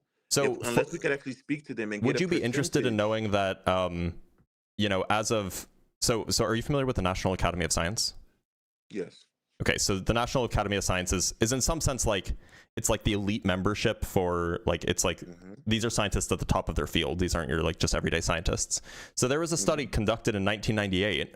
I can show it to you right now. I have it pulled up. There's this. Oops, this is the wrong one. Sorry, one sec. There was a study conducted in 1998. Here we go.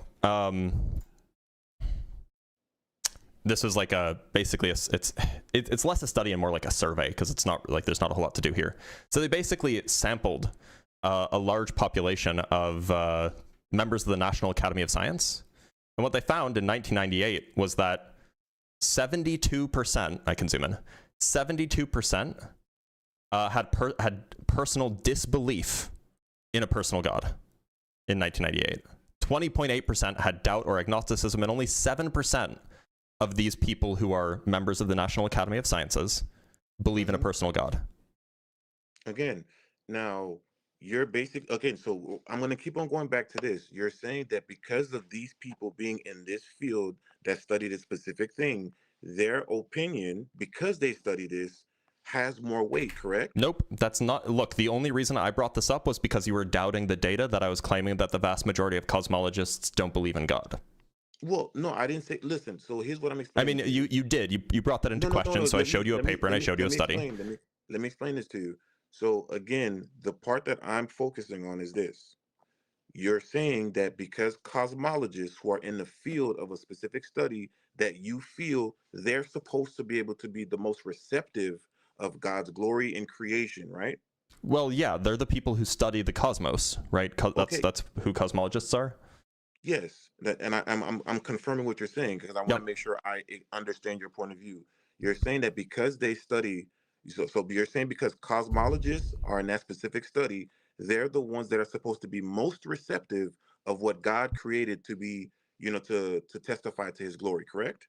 Well, it's hard to say what they're saying. So not quite. So it's hard to say what each individual cosmologist's personal disposition is when they go into the field. Right. Like, it's just hard to say. Like, presumably people who go into cosmology, at least setting demographics aside, are probably a pretty even distribution of people who believe in God, who don't believe in God, whatever. They're probably a pretty even slice of the population of whatever country you're in. The point is when they come out, when they come out, they're much more likely to be atheist. When they finish their PhD, when they do their research, whatever. When you ask a cosmologist later in their career, they're more likely to be atheist. That's the point. But if I could make the argument that right now, if you send if you send any kid to any of these liberal colleges right now, they're most likely to come out a liberal, left-leaning. We can make that argument. You're right. You could, and that's because when you get more informed on the facts, you end up liberal. No, come on, man. Okay. So you're saying that all of a sudden, as colleges have become more liberal, all of a sudden the graduates now are coming out overwhelmingly more liberal, that it has nothing to do with the beliefs of the institutions themselves? So I don't know what it means for an institution to have a belief. What I can tell you is that professors, people who teach at these institutions, are generally more left-leaning and are generally more secular than the the average population of, say, the United States. Now, the reason for that is very, very interesting. I'm sure that there's plenty of studies to try to understand why it is the case that people who are more highly educated are more likely to, or are less likely to believe in God and are more likely to be left-leaning. That's a whole separate conversation. But the fact of the matter is, this was true. It's not separate, because the point that I'm making is not separate. Okay. The institutions that are teaching the so-called graduates of the future, graduates that are in these specific studies, have not only politically but overwhelmingly become more left-leaning. So now you have the belief of abortions being okay has skyrocketed. What was it just recently? Jordan Peterson, now they classified what he was saying as hate speech when he wasn't even attacking genders per se. But what happened was, because the political and it seems like a very big pivot. Shifted. Say it again. It just seems like a big pivot. It seems like now you're ranting against liberal institutions. What I'm saying is, if the point of view of the institutions and the popular narratives play a huge role in how their graduates view whatever particular area of study that they're coming from.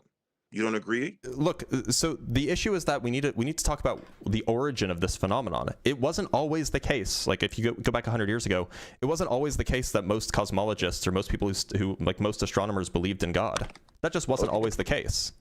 And so somehow it shifted to the case that now it is the case. So why is that the case? Maybe it's because we've learned more about the world. Tell you what, because you have the benefit of bringing up studies that you already have, set before you. I want to make sure I look up a few things just to make sure as well. So we have, let's see, Galileo was Catholic, Sir Isaac Newton. Yeah. So prior to the 20th century, most of these people were very religious. It was very common to be a scientist and be very religious prior to the 20th century. Now the question But is, why do you think that's so? so I can't comment on like sociology or like, you know, like biologists or whatever. But we are, hold on. But that's Hold on. essentially what our discussion is about. I'm not. Please let me finish.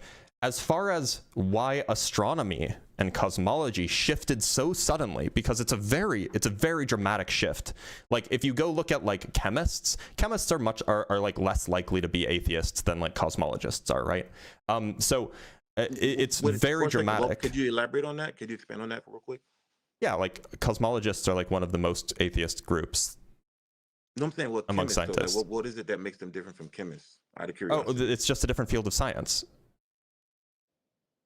No, is there anything specific that Yeah, makes it I was different? getting to that. So the point is that cosmologists, these are people who study our lack of centrality in the universe, right? Mm-hmm. And so it's not surprising that people who study and understand how very unspecial we are, how very typical our planet is, our star is, our galaxy is, the people who study that, of course they're going to come to the conclusion that, oh, we're just not that special. But that we I thought we talked about that part already. We have 100% evidence that there's life on Earth, and we have no certainty at all that there's life on any other planet or ever was Look, life on any other planet. So And I'm you're not saying that that's not special? You'll have to talk to the 90% of cosmologists as to why they don't think Earth is special. I'm just telling you what the conclusion. I'm just telling you why cosmologists likely ended up the way that they currently are. Okay, but I want to make sure I say this because I want to understand. I want to make sure I'm on the same page with you. You're saying that in this universe, that then the known universe that we're able to perceive, we have 100% evidence that life only exists on Earth, and that doesn't make Earth special. Look, I believe that Earth is a pretty special place. I'm telling you why cosmology ended up the way that it is. Well, I would say this. I'm giving you an explanation as to why there are certain beliefs. You might say that those beliefs are ill-formed, but that's irrelevant for why those beliefs exist to begin with. Here's my thing. 100% of cosmologists could say that Earth isn't special. And just normal observation from what even cosmologists would agree to, life only exists on Earth. That is beyond more special than anything else, any other metric you could bring up. Well, I mean, if Earth was literally the center of the universe, that'd probably be more special. Like, I don't know. The center of the universe that you're referring to, I thought I explained that from the biblical lens as well. That's the center of God's focus in creation. No, I know. But I'm saying you're not understanding. If the Earth was literally the center, that would definitely bolster this view that like, oh, humanity is special somehow. Over the existence of life? Yeah, because like it was announced like a month or two ago that like there is now pretty strong evidence of microscopic life on Mars. Okay, for example. But let's go back to the centrality point that you made. So figuring out the point of the universe that's at the center is more special than life existing only on Earth. It just depends on your views. Like if you think one is more special than the other, that's like a subjective thing. All I'm saying is yeah, of course it's subjective. So so what is it that's so significant about the center the center of the universe over life? Look, this is just this, like you're asking like why some people think that one thing is more important than another thing. That's a subjective question. No, that's not my question. Because you seem from what you're saying, if I correct me if I'm wrong, you're saying that there's an extreme significance about what's at the center of the universe, right? If it were the case that the Earth were at the center, then it would be very, very surprising that the Earth is at the center. So we would have good reason to think that the Earth is in fact special. So Earth would need to be at the center of the universe to carry the same special significance that it has now?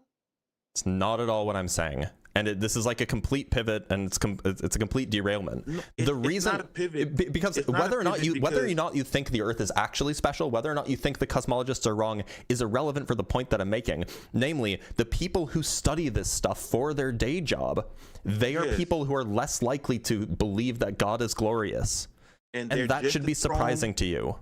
But they're just as prone to being wrong as everybody else. Yeah, but they are the ones that you would expect to be least likely to be wrong about this, because they spend their time studying this. That's their day job. But as a cosmologist yourself, you stated that the thing that would have made this pivot the other way is if Earth was at the center of the universe, Mhm. that would make it special enough to warrant the. That would have stopped my guess, and I'm speculating because we're talking about sociology from 100 years ago.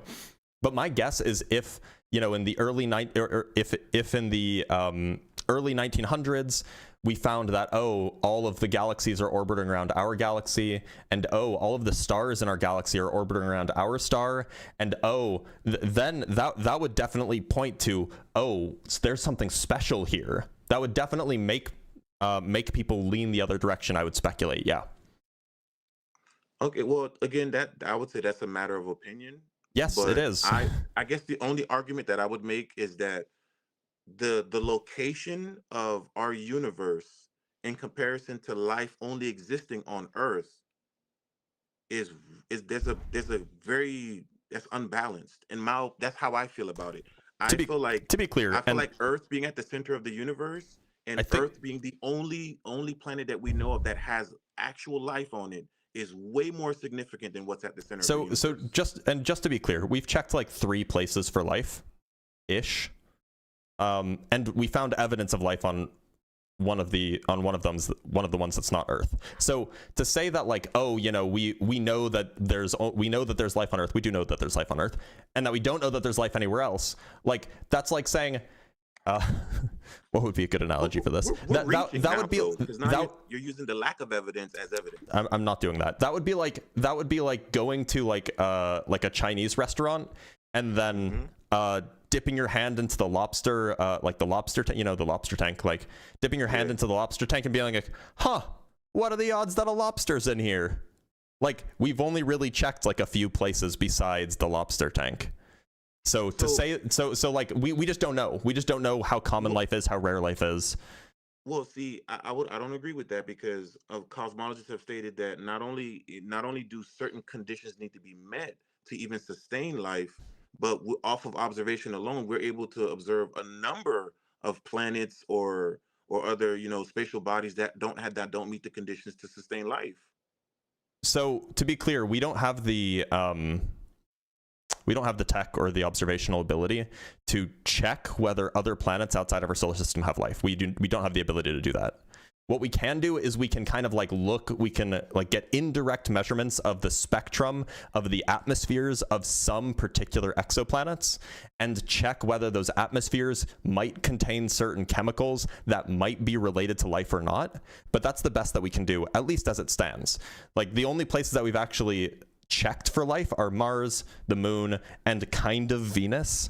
Not even really Venus, but like maybe, and then of course Earth. And we now have evidence of life on Mars. It's not definitive, but we do have evidence of life on Mars. We have no evidence of life on the moon. And like, we know that rocky planets are common, planets like Earth. Those are very common. We know that most stars have planets. On average, each star has like 1 or 2 planets or something like this. And so the requirements for life, that it's a certain distance from its star, that it's, not a gaseous planet, these things are actually very, very common.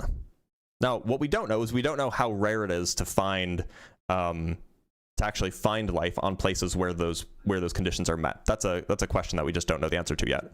It might be far more common than we think, given that we've now found evidence of life on Mars, and that would be two planets in one solar system. But it's still up in the air. Okay, so with that being said, I guess my question for you would be: would it be rational to make an assumption that, based on what we know right now, that there is or is not life on those other planets? It would be rational to assume that if you had to lean towards one. I have a high degree of certainty that there is life elsewhere in the universe, and I'm speculating here, but I would suspect that if you asked like any astrophysicist or any cosmologist, they would probably agree with me. Okay, that's interesting. So I would definitely be open to exploring that. I would say, but just going back over to what we were originally speaking on, the point that we were originally speaking on. Look, cosmologists are prone to being wrong just as anybody else is. When it comes down to the evidence of what Scripture says and versus the point that you brought up about the 6,000 years old, I would say that Earth is at least 6,000 years old. If and I believe that the maturity of creation was built into it. For example, Adam wasn't, and when Adam was made, he wasn't made an infant; he was made a man.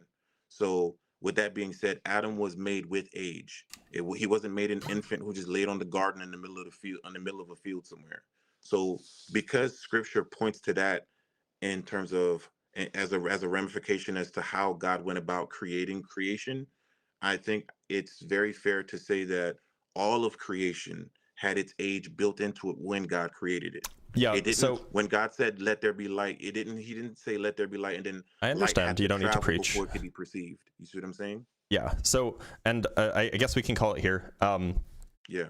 But I just want to point out that the original, and just to kind of bring us full circle, the original claim was that, oh, well, you know, the universe looks old because God made it appear with age. And we ended up down this rabbit hole of why God created it this way, why God created it so it looks like it has age, even though it doesn't. Well, I didn't say it looks like it has age, but does it? But it doesn't. I never said. Well, that. no, I mean, it does, like the age of something is how long a thing has existed. So like it looks like it's mature, even though it hasn't existed for long enough to reach that level of maturity on its own, right? What I'm saying is God created with age. So Adam wasn't okay, made that's a Adam, separate issue. That doesn't even make sense. Age is how long something has existed, so it's impossible to create something with age. But you can create something with the appearance of age, certainly. It's impossible for us in no, our understanding. it's like logically God, impossible to create something with age, right? Like so age is defined as the length of time that something has existed. A thing cannot have existed for longer than it's existed. So when God made Adam, Adam was a man. He was mature and he was an adult, but he was still 0 years old. When I say age, I'm referring to the maturity in that. Yeah. So that's why I say the appearance of age. Appearance of age. Maturity doesn't mean the appearance, because remember, sure like it does. Saying so you're saying that, okay? So are you saying that carbon dating would be different because God made it mature already? Yeah, that's presumably what you believe. No, I'm asking you. So carbon dating would be different, even though God exists. Made it with maturity. So I don't think God made it with maturity. With the way we measure with carbon dating be different because God made it with maturity already. Well, if your view is that God can make things with maturity, then you can't use carbon dating whatsoever to come to any correct conclusions, because you don't know if the thing was created with maturity a week ago or 10,000 years ago. Like, it's just impossible to come to any correct conclusions because you just can't know. And look, that's the issue. The issue is that if God creates things with maturity, then God is essentially placing evidence of something's age while not actually being that age, while the thing is not actually that old, which is that's a type of deception. Now, you could say that some kinds of deception are reasonable. You wouldn't want Adam to be created as an infant, because then he would just die. He couldn't fend for himself. So it's not deception. It's just because there's no goal to convince otherwise of what's true. Adam was just created with age or with maturity because he needs to, so that he can function. But unless there's a necessary explanation for why God created, say, lead in high ratios and zircon crystals, light traveling from galaxies 10 billion light years away, unless there's an explanation for those things, then it just seems like deception, which is the typical explanation. I don't agree with the deception part, because wouldn't you agree that time, space, and matter had to come into existence all at the same time? No. Okay, so if you have matter, where would you put it? So to be clear, at least in classical understandings, you need space at least, perhaps time, for matter to exist, but you don't need matter for space and time to exist. No, I'm saying I also don't think that there was nothing and then there was something. That's not my view. But okay, out of curiosity, what is your view then? I'm pretty agnostic about it. I think that there was never nothing, though. But look, there was never nothing, but then something came out of. No, there wasn't nothing. There was never nothing. Okay, there was never nothing, but then how did we arrive to something? Because there's always something. At every moment of time, there was something. What's the origins of that something then? I don't think that there was like I don't think that there was an origin where there was nothing and then there was something. It's not my view. So you don't believe in the beginning then?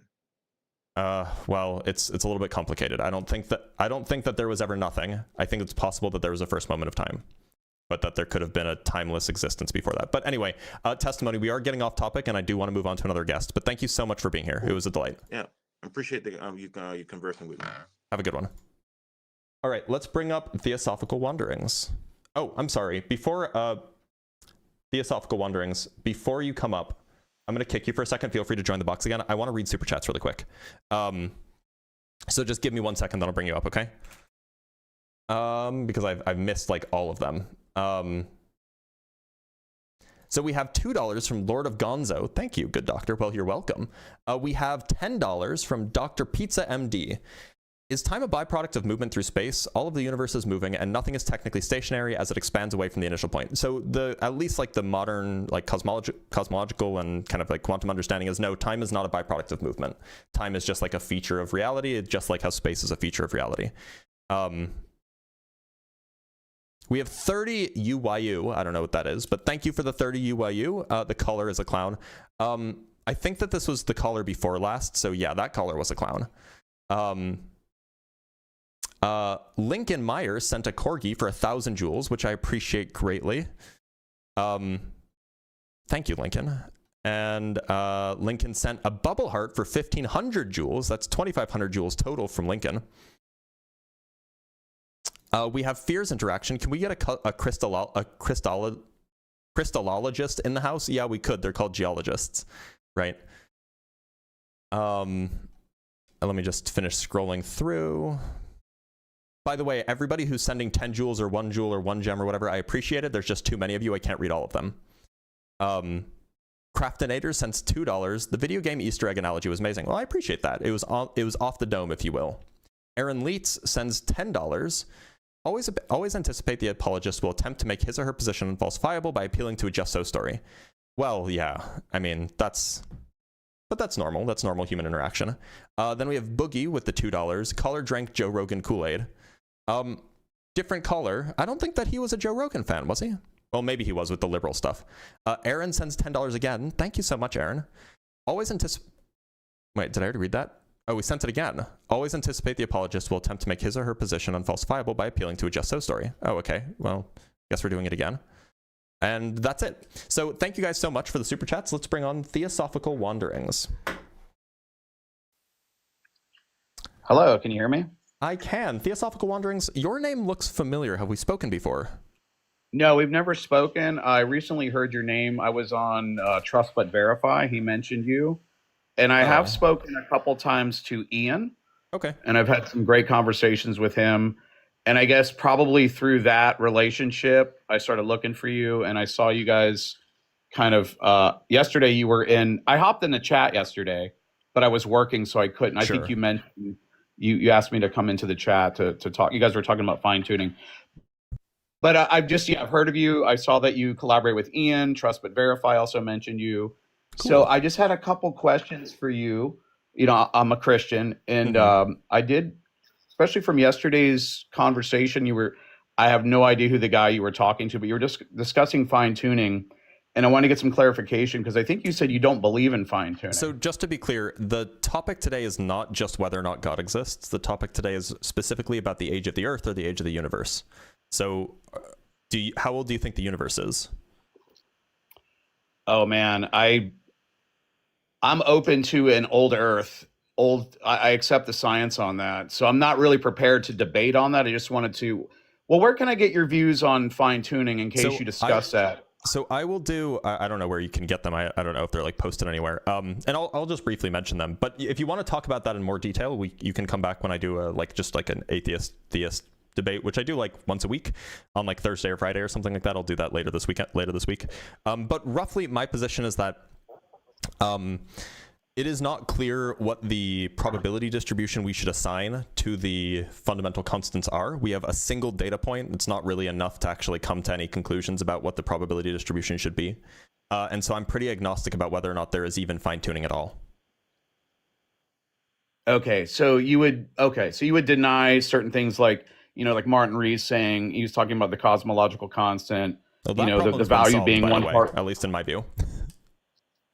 Okay. Okay, so you think that that's not a problem? Like anything could, even if you adjust that, the universe will still. I don't think there is a cosmological constant, by the way. Okay. Or even something like gravity or yeah, the nuclear force. You don't think anything happens when you change those?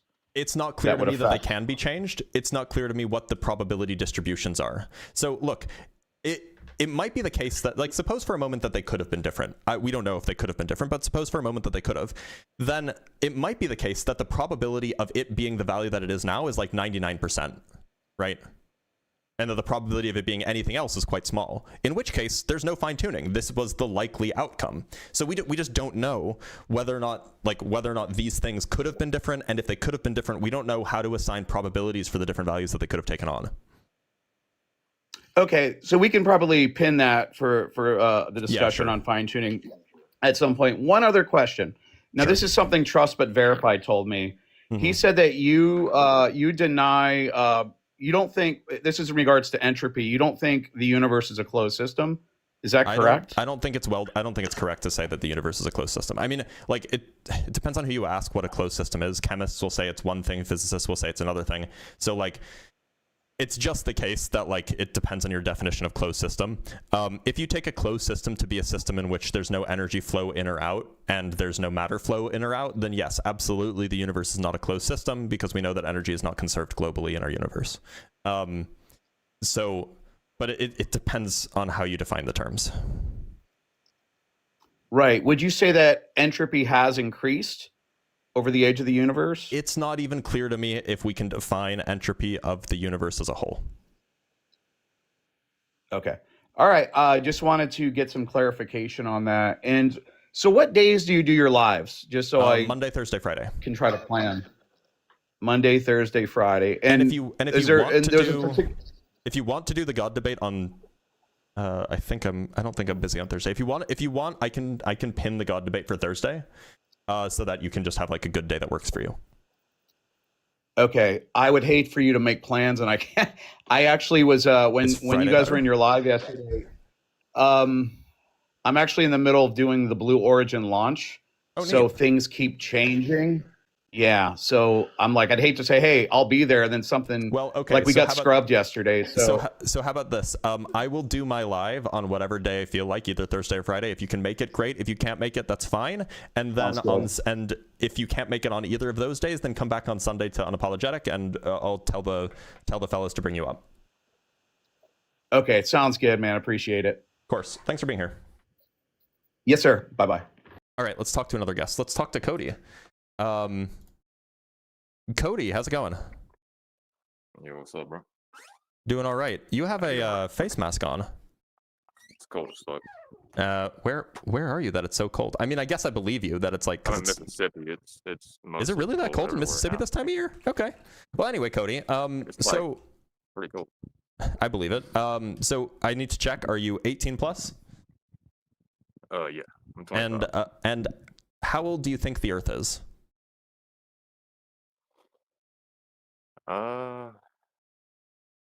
In my opinion, I think the Earth was made separately than the universe. I think that was like a completely different thing.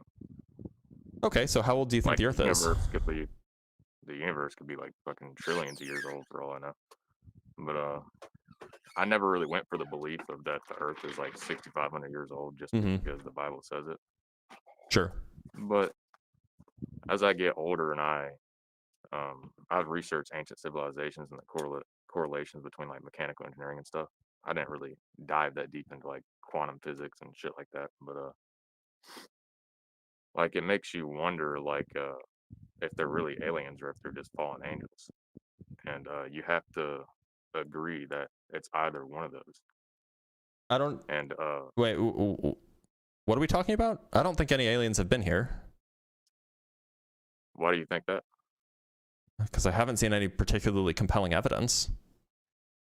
I mean, to me personally, I don't believe they're aliens. I think they're fallen angels. I don't think any. I don't think that any non-human intelligences have been on Earth. Really? Yeah. So how do you explain they built the pyramids of Giza, Machu Picchu, Göbekli Tepe? So like I actually, sorry, one sec. So I'm actually not sure that Göbekli Tepe is like all that impressive. Like, I mean, it's impressive for the time. 12,500 years old. But like, the pyramids of Giza are probably more impressive than Göbekli Tepe, right? Like, because they're a lot bigger. I would say. I mean, it depends on the type of architecture, like the layout, like how they build it. Like Teotihuacan is very complex in terms of its architecture, but it's not as big. Like there's drill cuts in there that are just not possible. Well, so let me just answer this. I think that humans built the pyramids. I'm sure that, like, I'm not familiar with all of the different, architectural, like, I haven't read up into Teotihuacan. I'm mildly familiar with Göbekli Tepe, but like, I would imagine that like there's compelling evidence that humans built all of these things. Like, we even have a journal record of one of the people who was involved with building the pyramids. Like, we have it preserved, we have it in his hand. And so it just seems very implausible that, like, or it seems unnecessary to, demand. No, it was Mirror. He was a foreman for a block transporting crew. So he led a team of 40 people who was involved in the processing of stone blocks and then transporting them along the Nile and then moving them off of the boat.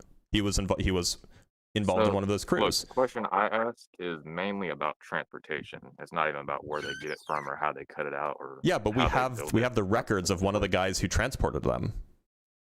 I mean, they could say that they did that and exactly. Why would this guy lie about it? Why would this random Egyptian guy from like 4,000 or 5,000 years ago lie about this?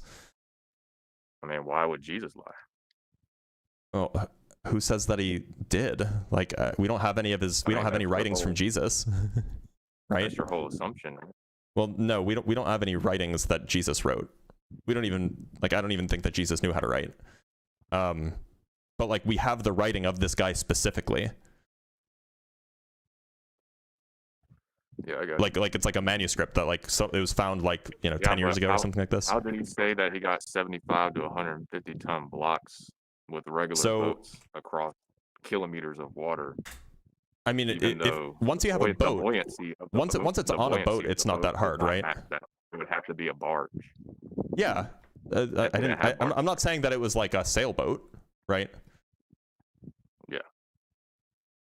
So I'm not even that smart, but I know that the buoyancy of something, 75 tons to 150 tons, that shit's just not going to work. It's simple as that. I mean, you know that like modern ships can transport way more than that, right? Yeah, but so like barges. It's not and like the buoyancy issues are not different. So like the point is that like we definitely like this was a guy who was involved. So I'll just read you a summary. So we have a papyrus that describes several months of work with the transportation of limestones from quarries Tura North and Tura South to Giza in the 27th year of the reign of the pharaoh Khufu. Though the diary does not specify where this. Not to interrupt you, but does he mention diorite at all? Does he mention what? Diorite? Does he mention diorite? Like I don't know what diorite is, and I can't read Egyptian, so I don't know what diorite is. It a type of stone? Well, yes, it's a little bit less harder. They probably didn't call it that at the time, so I don't know. Yeah, that's true. But like, so. I know they didn't call it limestone though. So every 10 days, and this is what we have in the journal, every 10 days, 2 or 3 round trips were done, shipping perhaps 30 blocks of 2 to 3 tons each, amounting to 200 blocks per month. About 40 boatmen worked under Mirror. The period covered in the papyri extends from July to November. Like, I'm not really good with math, but could you break that down in math terms and then see how many years that would take? And then cross-reference that to how long. Well, I mean, he wasn't the only one transporting. We don't have reason to think that he was a singular crew. Yeah, he was just one crew of 40 boatmen. Okay. So they moved around 200 blocks per month. 40 boatmen. Okay, I got Yeah, that worked under him. He was but there were people on the crews. Like, it's not clear if it was 40 boats or if it was like 40 people working on 10 boats or something like this. He was in charge of a crew, right? Yeah. And so like it's just not so unsurprising to me that this is something that have been done. And I mean, like, just for the record, like, I understand that some of the blocks were much heavier than a few tons, but there is a very famous stone called the Thunderstone, which was dragged in Russia a few hundred years ago. Let me pull it up. It's the Thunderstone, which was, and it's actually part of a statue that still exists. The Thunderstone was weighed. How much did it weigh?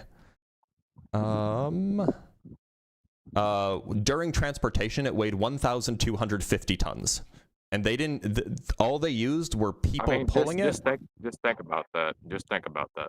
We have Like, we have pictures of this happening. The most sophisticated, yeah, I know, but if you look at the most sophisticated vehicles used to transport large things like that, like, you would need, like, dude, you know what I'm saying? Like, you would need sophisticated shit. No, you really don't. So we actually know how the Thunderstone was moved from location to location. It was moved like a few miles, and so they directed workmen to wait. This was in Russia. So they directed the workmen to wait for winter when the ground was frozen, and then they had them drag the stone over the frozen ground to the sea for shipment, because they were dragging it to the ocean so that they could put it on a boat and move it. They had a metallic sled, so it was a sled made out of metal that slid over bronze spheres. So instead, they didn't even have wheels for this thing. They just put bronze balls on the ground, on the ice, and then they had the sled slide on top of it. But how did they get the leverage? How did they get it to go over it? To go on top of the sled? To get on top of the bronze balls. How did they get it to go ramps over it and hundreds of people pulling. Yeah.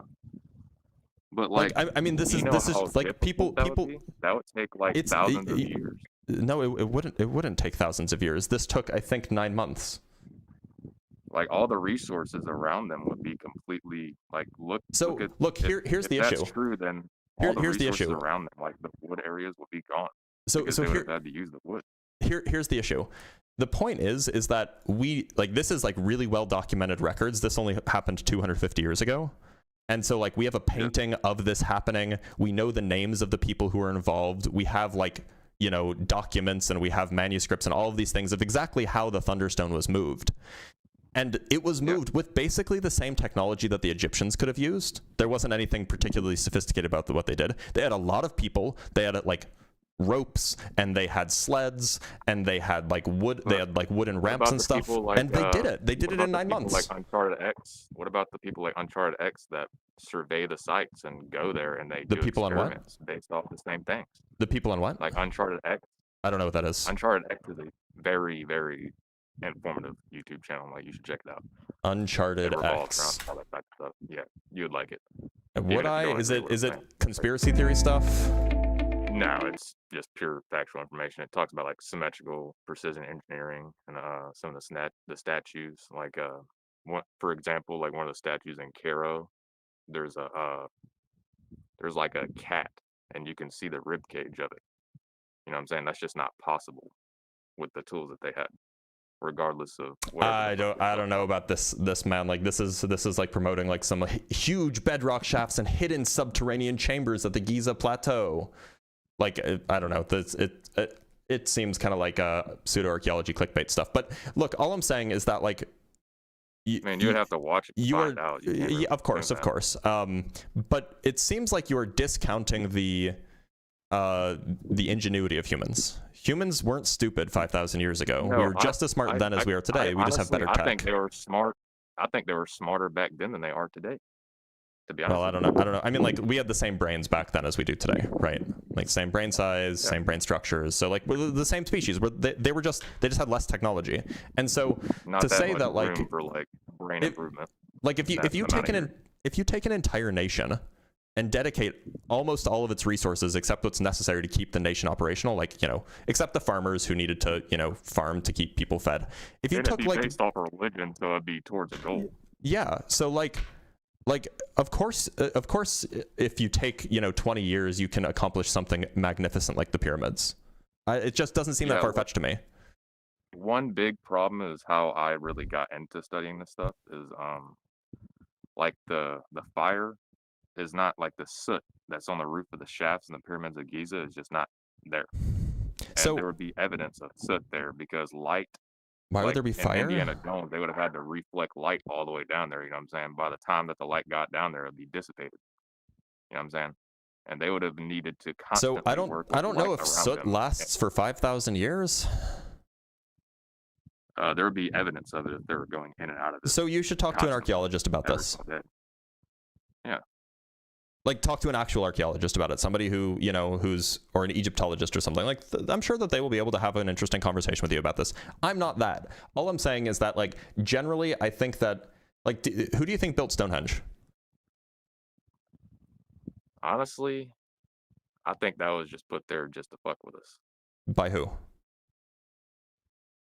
God knows who.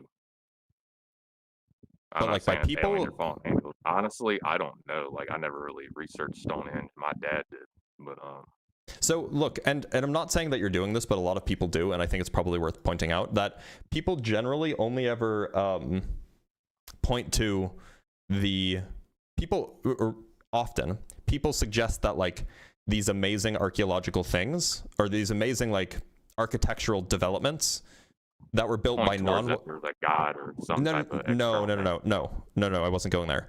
Oftentimes people assume that it's the amazing architectural buildings of non-white people. Those were done by aliens or by fallen angels. But then people are just like, the ones that are done by, like, Europeans or, like, the Middle Easterners, these are, like, done by these are just made by people. So, like, there's something underground there that maybe might be underlying why we have these views about, like, Egypt and Mesopotamia, but we don't have these views about, like, Stonehenge.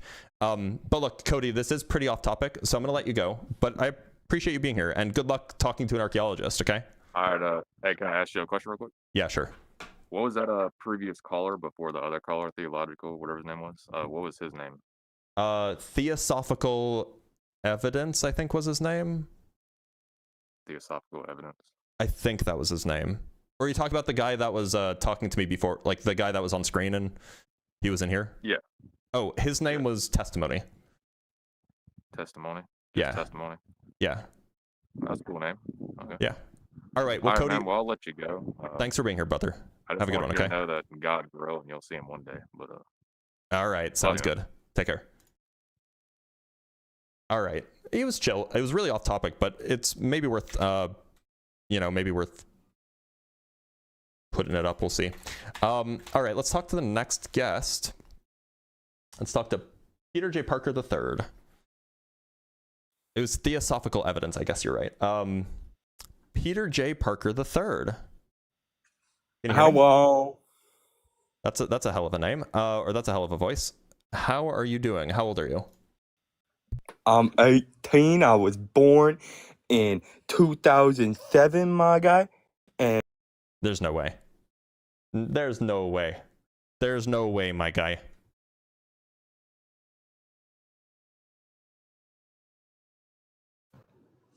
Hello. Yapinator, how's it going? I'm fine. I'm doing good. I just Glad to had hear like it. 2 questions. They're kind of basic. Hold on, Yapinator. Before we move on, how old do you think the Earth is? I'm not too educated to really say, to be fair. How old? I mean, like, how old do you think it is? You just don't know? I mean, yeah, I just don't really know. It's okay. Like I don't believe like it's created or something. I just think it's part of the universe and stuff. Okay. But the topic is about the age of the Earth and the age of the universe, so I just had a question about the universe. It's just not about the age, you know? All right, make it quick. So basically what I was thinking is, if we could both agree that the universe is expanding, right? Sure. What is it expanding into if we don't know? It's not the universe. It's not infinite. It's not expanding like it has edges that are getting further away from each other. It's expanding like a given parcel of space is getting bigger in 10 billion years. I have several videos on this though that you can go check out. Can you explain it? Not in this live stream, no. Wait, whoa. So go watch the videos. I have a few on them. All right, let's talk to War Deadpool, who I think is also on the YouTube. Wow, I sound like a boomer. On the YouTube. War Deadpool, how's it going? Doing good, buddy. The screen's working. Hey, so what I wanted to bring up to you Before we start, I got to ask the question, how old do you think the Earth is? So that's kind of irrelevant for what I'm wanting to talk about. But okay, but that is the topic of conversation. That's fine. It's the topic of the debate. Because I was going to go into the Southern Pole telescope and things like that, but we can have this conversation if you want. So I am one who thinks that the world is only about 7,000 years old. The reason being is because the way I describe it, it's like a painting. So if I was to sit here and draw something, you would sit there and say, like, oh, that took you, X amount of hours to do. But if you looked into the details of things, like the paintbrush, what type of clay was used, how long that had been around and things like that, you could quickly go into years and hundreds of years and thousands of years. So that's the way that I view it. So the Earth is only 6,500 years old, but the stuff the Earth is made from is much older? Correct. And so where did that stuff come from? Where did that stuff come from? Yeah. From God's creation. And how long has that stuff existed? I have no idea.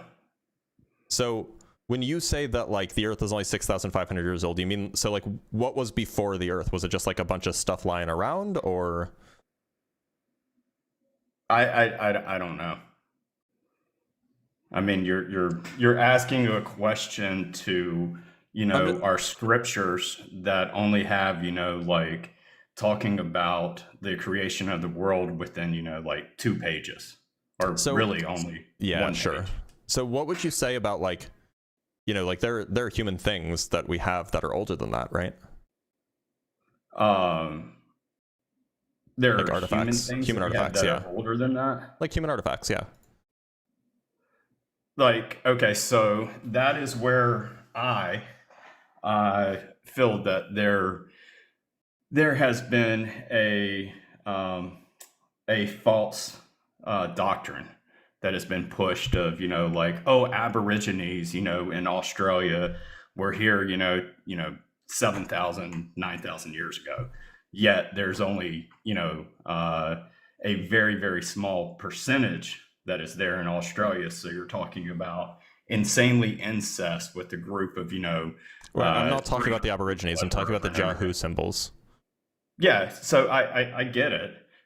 But still, that does not mean that what your interpretation of a symbol or a piece of an artifact is your interpretation of it. It was, carbon dating is only good for, like 500 years. After that, carbon dating is good for like 50,000 years. No. Why do you think that it's only good for 500 years? Because after about 500 years, it's a discrepancy of, very small errors. And the further and further you go back, the more that errors increase. So how'd you get the 500-year mark? That's just a number that I'm throwing out, is so that once it goes into X amount of time, it starts to have discrepancies. But on what grounds do you think that it starts to have discrepancies? Oh, good grief. So hold on, let me pull it up for you.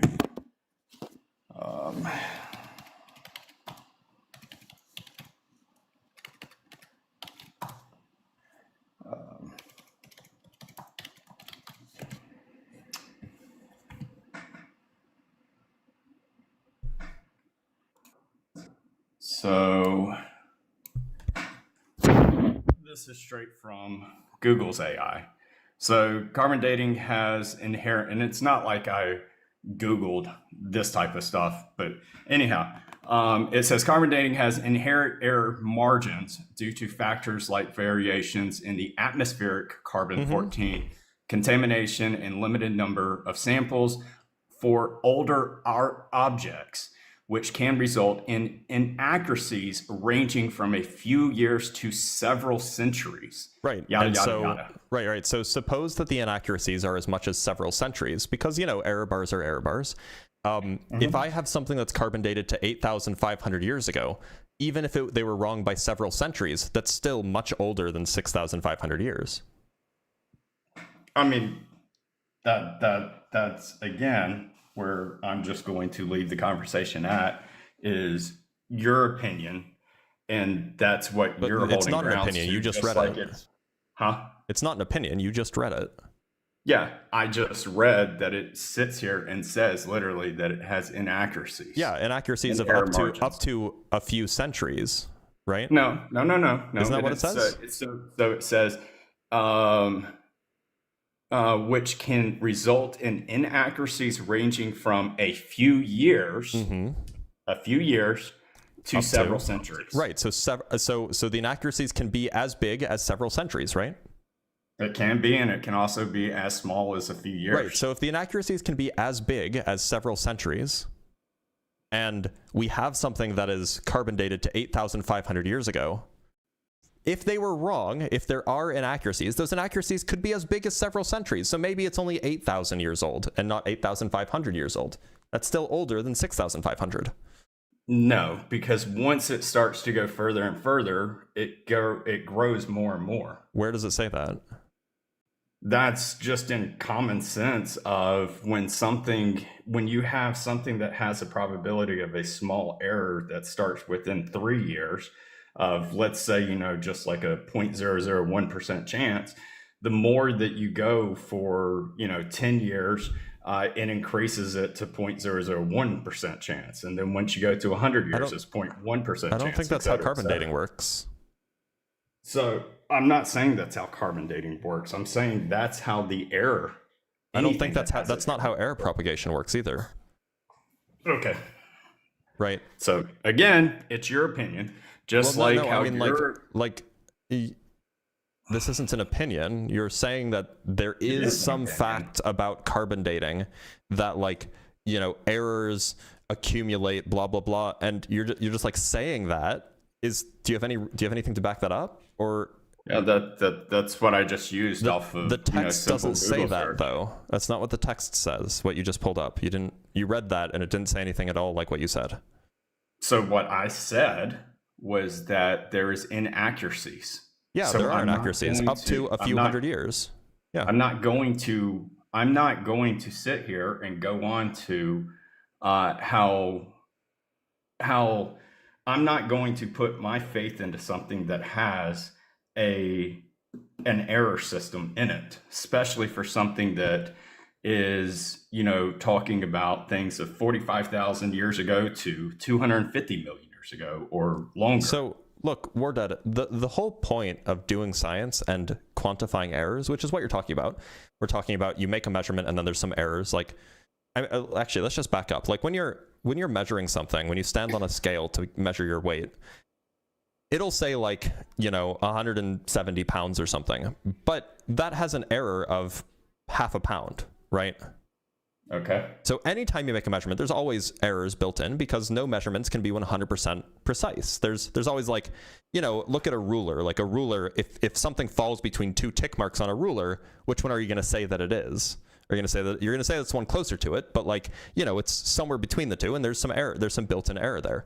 Every part of any measurement is always going to have some error in there. The whole business of science, at least one of the businesses of science, is to quantify how much error is present when you make measurements and to minimize that error as much as you can. And so the fact that they're telling you how much error is present in carbon dating, that should make you more confident that they're correct rather than less confident that they're correct.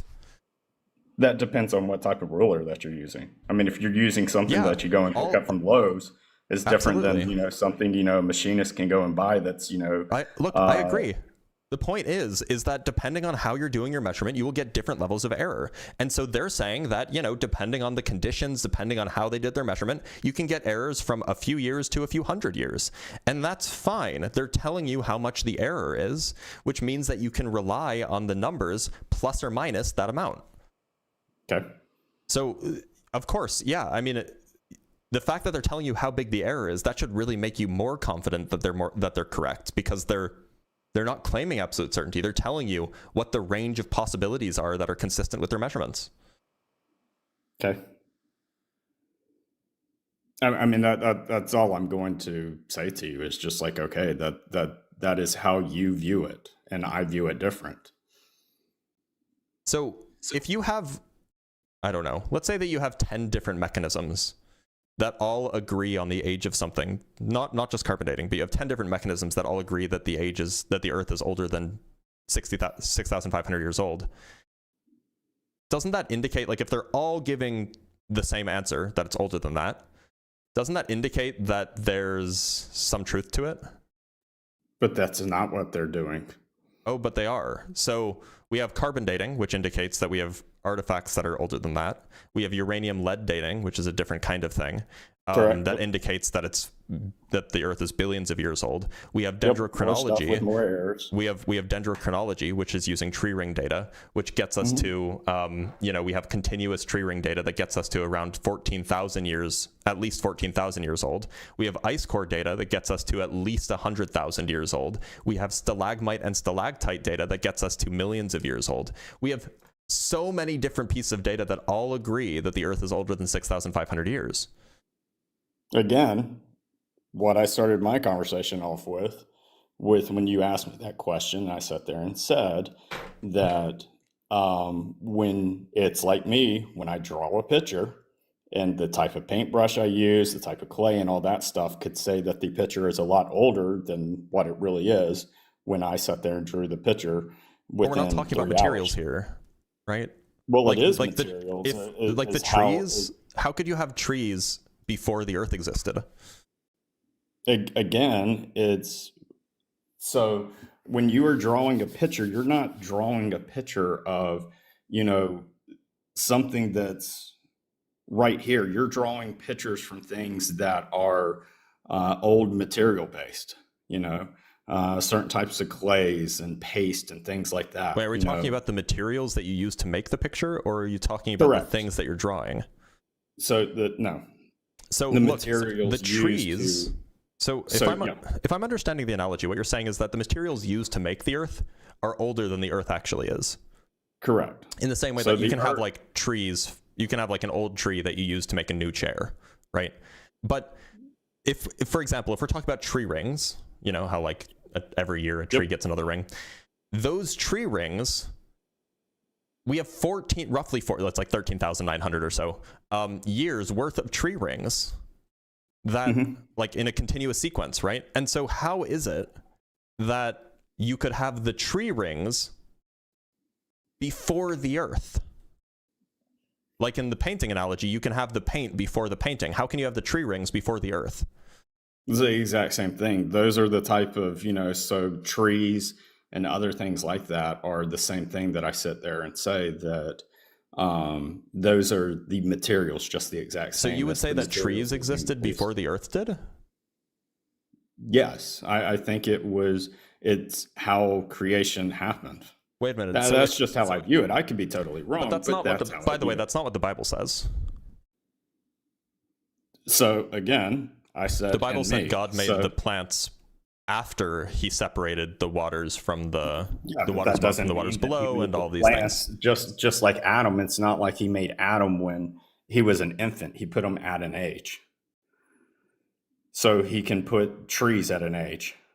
Oh, wait a minute. But this is a different argument. What you're trying to Hold on, this is a different argument. We're changing powers. This is a different argument. We went from the materials are older than the created thing, which fine. Like that, I can understand your point there. To now you're changing it to the created things are created older, and that's a different claim, right? I don't really care what exactly. But then you're just moving you're just like politically correct in it. This isn't politically correct. This is just you're changing your argument because your first argument got blown out. No, it's not that something got blown out. It's because why change your argument? Opinion, you went off of something. Why change your argument? I went off of something else. So the trees I didn't exist before the Earth did, right? Like the reason why I came up is because I wanted to talk to you about you have an image in the back of you. Yep. And you don't want to have a conversation about the Southern Pole Telescope. Oh, we can. If you think that the image behind me is false for XYZ reason, we can talk about that.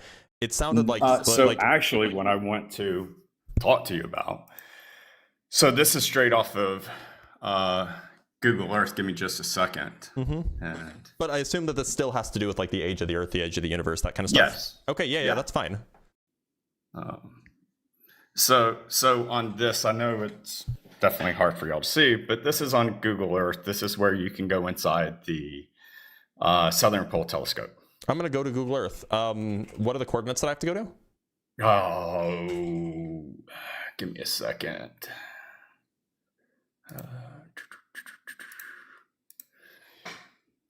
We can do this live. South, is it called the, I thought it was called the South Pole Telescope. No. You can't do it that way. How'd you get there? So give me just a second. I'll show you. Okay, I'll just zoom out and I'll scroll over to Antarctica. Yeah, so if you, let me see if I can give you coordinates. All right, see if you can put these coordinates in. I'll say it slow. Okay. 84 degrees. 84 degrees. 59. This is 0.59? Yep, okay. 59, and then the single dash, I can't think of what that word is. So 84 degrees, so 84.59, or... that's not exactly it's how 59 minutes. It's degrees and minutes. So, yeah, I mean, if you're feel free to look. 59 minutes is like nearly 85. So it's 85 degrees south. Oh, let me make you bigger, and then I can maybe see it. Oh, it's so low resolution. 84 point, or I'll just put 85 south, 44 point, like it's 0.6 west. Okay, we'll just go there and then we can find it from there. 4439, and it's west. Okay, we will see if we can find it. Okay. I don't actually. Okay, actually, I'll just put in the coordinates of South Pole Telescope. There we go. That's what I'll do. 89. Yeah, let's do this.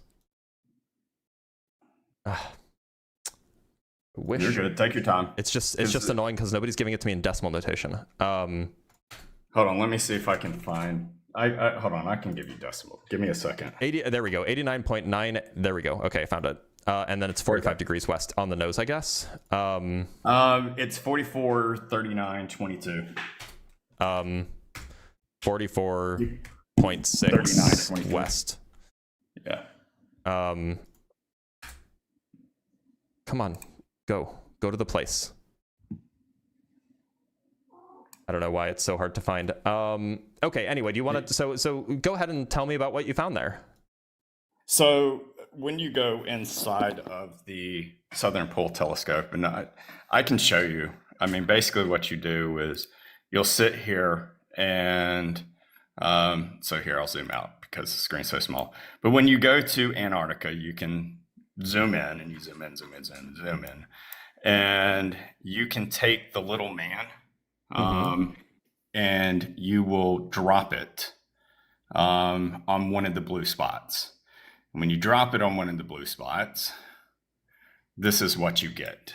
You get where you can walk around the Southern Pole. Oh, neat. I found it, I think. Yeah, okay. I think I found it. So let me, oops, that's the wrong, one sec. Let me grab this, move this to here. I just need to make sure it's in the right window. I found it. You're good. Is it this? Yes, but all right. So you're at the that pole spot. So am I not? Is that not where I'm supposed to be? So back out just ever so slightly. Grab the little man. There you go. So you see that larger blue square? Yep. Go to that larger blue square. No, don't take me away. Okay. Okay. Drop in the little man in the larger blue square. Okay, here I am. Yep. Cool. Okay, so you're actually up on the stairs. If you want to see something cool, you can. Well, now you're on top of the Southern Pole Telescope. This is really cool. Yep. Okay, so how do I go in? All right, so this feels like playing a choose your own adventure game. To the right arrow. Now go click on the arrow on Maybe the this left. one? Yep. Now click on the arrow what will be on your left now. Yep. And then click on the arrow to the left. That'll go inside. Okay, cool. All right, This is so rad. keep moving. Now go to the left. Yep. All right, so freeze there for a moment. Okay, Go back. okay. We're 'Cause freezing here. I'd like to show you some other cool things since this All right, is what the are we first doing? time in here. So you can pan up and you can actually see the Southern Pole Telescope of, their stuff. You mean like the data for the CMB polarization stuff that they have? Yeah, so sure. basically what they did on this is whoever at the Southern Pole Telescope sat there and said, hey, we should turn this into, like where you can walk around on Google Maps. Sure. And so, but there's an argument coming, right? Because this is really cool. But yep. So they were like, let's go a step further. Now freeze here because this is going to be something interesting I want to show. Okay, look, that's a familiar picture. Exactly. It's almost like I took that picture from the same place that they got it. Correct. Yep. So if you actually go back to that, so this is what I'm getting into.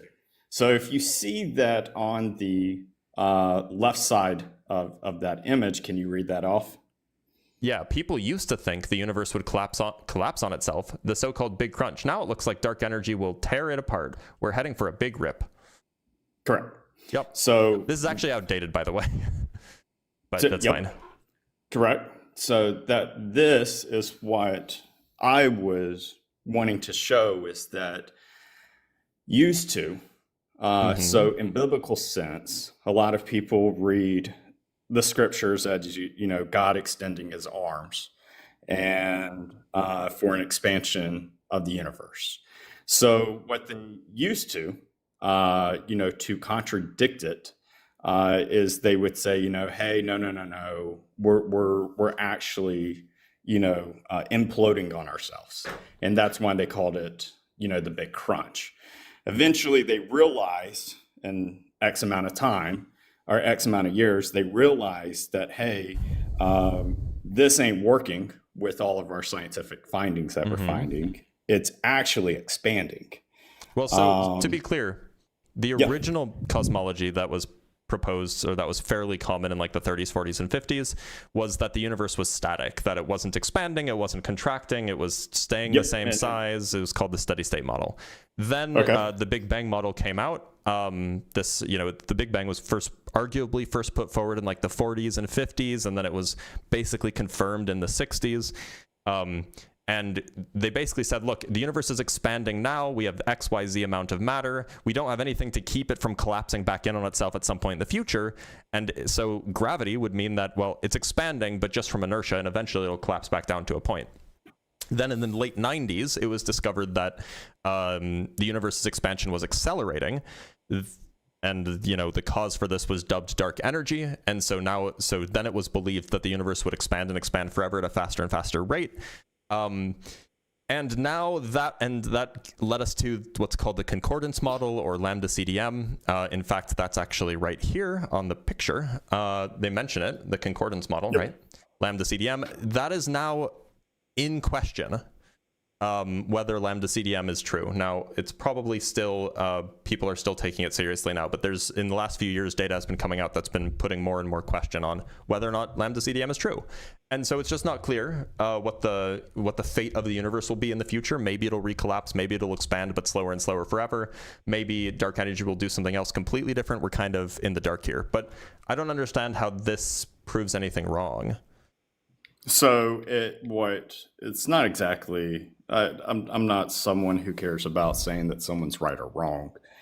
What it is that through time, things have changed in science. Yes, like science back in the day of 1600s and things like that was, Sir Isaac Newton. It wasn't about, religious. It was more. By the way, it 100% was religious. It was way more religious than it is today. In fact, Isaac Newton wrote more about his weird theories about the Bible than he did about anything scientific. Yes, so Isaac Newton, oh good grief, hold on, give me a second.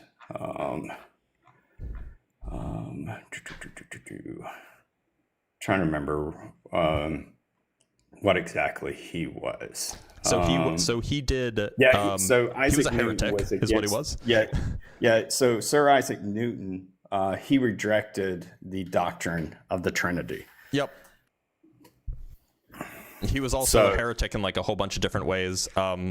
And he thought alchemy was real, and there were a lot of things. But like, science was originally like a religious, if not religious, it was like kind of, well, I don't want to say it was a religious thing, but it had a lot of religious undertones because in the 16 and 1700s, they understood science as trying to understand the nature of God's design, right?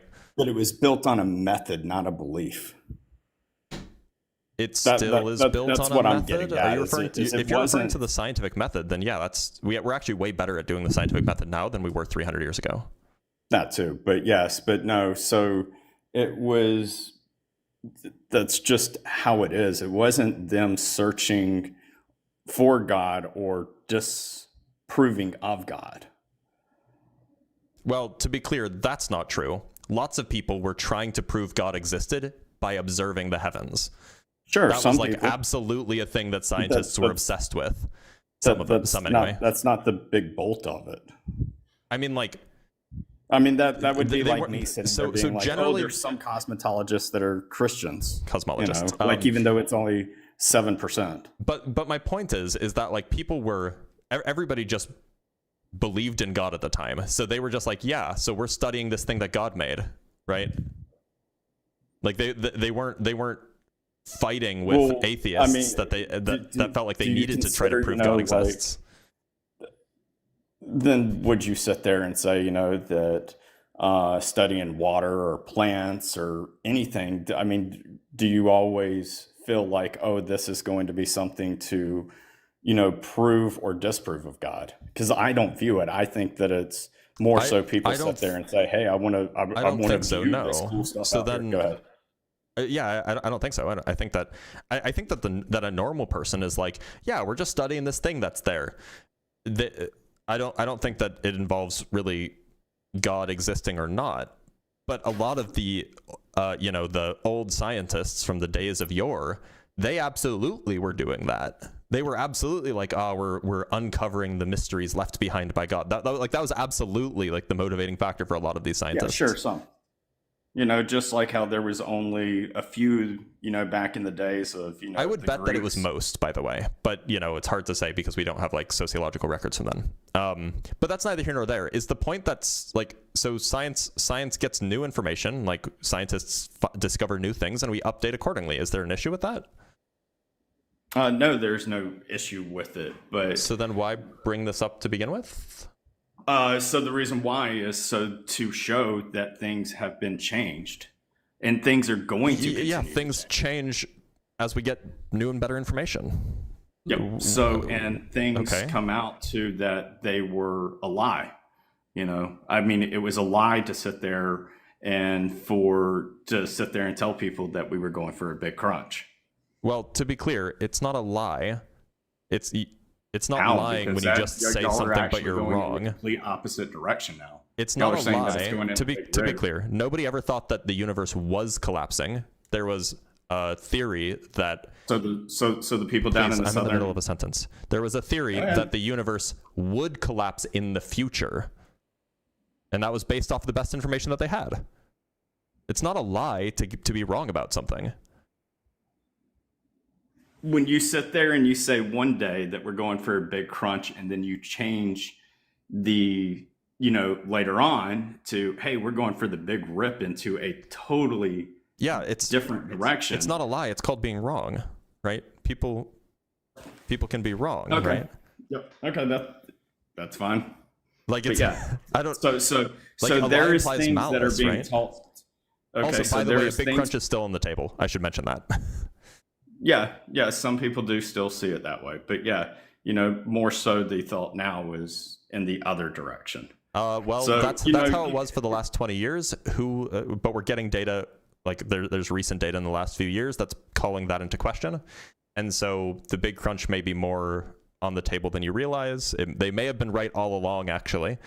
We'll see. This is a developing field, but scientists have gotten things wrong before. And So it's one thing to sit there and say that hey, here is X without undisputable proof, and it's another thing when you push something that is, that's not 100% proof, and it gets pushed into the field of well, you lied to us. Where's the lie? You call it wrong and things like that, but like science has. Go ahead. If let's say that I don't know. Let's say that. Okay, yeah, here's a good one. Are you familiar with the Iliad? No, I am not. Are you familiar with Homer, the Greek poet? Yes. Okay, so the Iliad was one of the epic poems that he composed. It was about a war in a place called Troy, right? A war between the Greeks and the Trojans. They were fighting about a woman. There's a whole thing. Very good, very, very interesting story. But for the longest time, and this was composed 2,800 years ago or something like this, right? For the longest time, by the time Europeans kind of like rediscovered this poetry, like 1500s, 1600s, 1700s, whatever, for the longest time, most people assumed that Troy was just made up. So, you would write down in your textbooks when you're teaching the history of ancient Greece, they'd be like, yes, and Homer composed the story of the mythical land of Troy, where the Greeks and the Mycenaeans, they fought with the mythical Trojans. And so in that textbook, I don't think it would be correct to say that they were lying at all. They were informing people, students, with the best information they had. And then in the mid-1800s, a German guy was doing some excavating in Turkey, and they found the city of Troy. And that doesn't make the old textbooks lies. They just didn't know. I guess what I'm getting at is when they push it to say that, hey, biblical text and things like that is wrong. And that is how they push that. That's why they push the big crunch. The big crunch, and the big crunch has nothing to do with biblical texts, nor does the big rip. Well, none of this has anything to do with any of that. It says that, God extended his arms. So meaning expansion of the universe. That doesn't mean expansion of the universe. What? Why would it not? Extending your arms and the universe expanding are different things. Like, if you want to interpret it that way, you can. But that's a personal fine, interpretation. But the whole entire reason why they went against it, because that's how a lot of people felt. So the whole entire reason why they went against it was to go against Scripture. No, they went against it in the wrong direction with calling it the big crunch. No, that's not why the big crunch was like a serious theory. There's tons of things like science. Wait a minute, hold on, Wardad. You should just know that you're supposing that this big crunch theory was put forward because they wanted to go against the Bible. It has nothing to do with that. So the science should have never been based upon a religious it wasn't based upon a religious anything. It was based off of the data that was available. Exactly. But you said earlier, the big crunch conclusion was based off of the data that they had available at the time. Yeah. They saw that the universe was expanding. They saw that gravity existed. And so the conclusion that you can draw from the equations of gravity that we have and from the observed state of the universe is that the universe's expansion would slow down and then recollapse. That is the conclusion that they could draw given the data that they had. It had nothing to do with trying to disprove the Bible. Okay. Well, it's just historically inaccurate to say otherwise. Especially today, especially how you were earlier. You were sitting there saying, oh, yeah, people in the 1600s were more so Christian. And now they're, yeah, they are.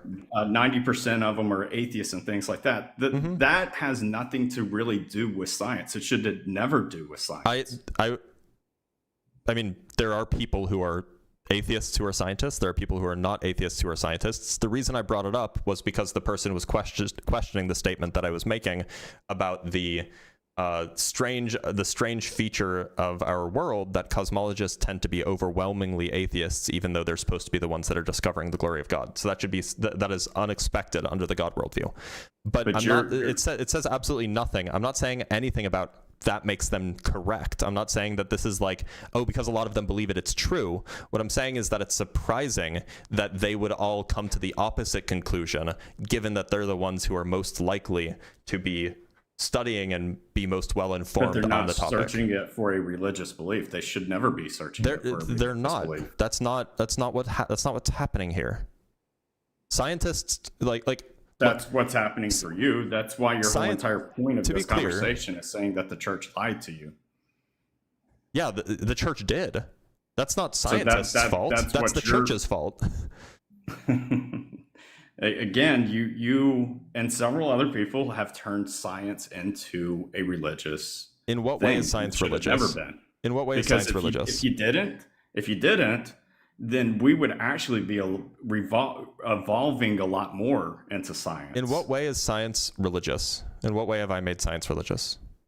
Your very topic here. Wait, no. This isn't making science religious. I'm telling people. The background here is telling people that religious communities have tried to dip their toes into science, and they shouldn't, especially when they lie about it.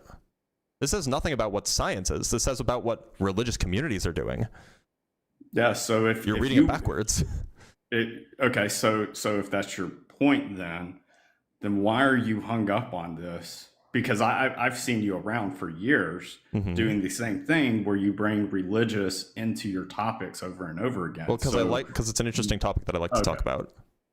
Okay, well then you're not evolving at all. You're not wanting to evolve. I don't know what you mean by evolving. Do you mean like biologically, or do you mean like I'm not thinking about things differently? What I'm talking about is actually having a better understanding of science and getting into new technologies and things. I don't understand what the criticism is here. Are you saying that like I'm not, like, I mean, like my streams have definitely evolved. They're definitely more sophisticated now. I'm streaming on multiple platforms. I have multiple different like I'm more talking about detailed backgrounds and stuff in general. So what does that have to do with my streams? So people who get hung up with trying to make it religious, they go at a slower Who's rate. making it religious? What are you talking about? You are. I'm making science religious? No, I'm saying, how am I making science okay, how am I making science religious? Okay, I guess we're gonna just spin tires on this. Again, you have it right here saying, you know, your church lied to you. Right. That's not about science. That's about your church. The church Correct, is the subject of that sentence. Yeah, so you're wanting to turn it into this religious propaganda. This is a religious conversation that we're having. We're not having a scientific conversation. We're talking about how your religious organization lied about what the scientific facts are. Okay. Or like, it seems like you're getting it backwards. I'm like, there's no. This isn't like science proves religion wrong. That's not the claim here. The claim is that your church is lying. Often it's probably intentional. They also could just be wrong about things and spreading misinformation as well.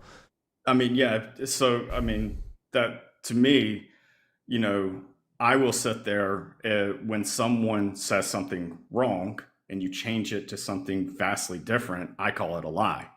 You know, you don't call it. So hand, what if they weren't? When I was saying, hold on, malicious. If I can, when you were saying earlier that, you know, hey, the big crunch and all that stuff, you know, it was just wrong. That's not a lie. Well, then churches, why don't you give them the same, you know, gratitude with saying, because they know what the evidence is, wrong, and they change. Do what? They're not like. Well, okay, to be clear, there are some churches who are like very pro-science and like that's cool.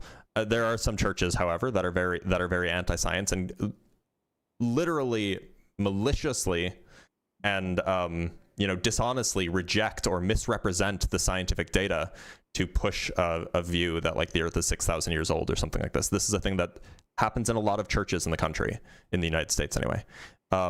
And so I'm specifically addressing those churches, not like the churches that are like, oh yeah, like we believe in evolution and we believe that, you know, the Earth is 4.5 billion years old. We just think that God guided these things, blah, blah, blah, blah, blah. Like that's fine. I mean, it's just, I don't get caught up on, what someone's belief is. Well, I think that people should believe true things, and I think that we should teach people true things. And so if we have a collection of people who think that the Earth is 6,000 years old, and they want to teach that in public schools, I think that that is a bad thing, actually. Okay, so what do you think about evolution then? I mean, it's happened. literally it's so evolution has a gap, from monkeys to man, after sorry, like when's the gap? 10 or whatever. There's one of them that has a gap. Why When is sit it? there and push that? When's the gap? I don't know when exactly the gap is, but there's a gap in between, Hold on, can I pull something up? Yeah. One sec. I gotta pull something up, and this will probably get my live taken down, but whatever. This is a good meme.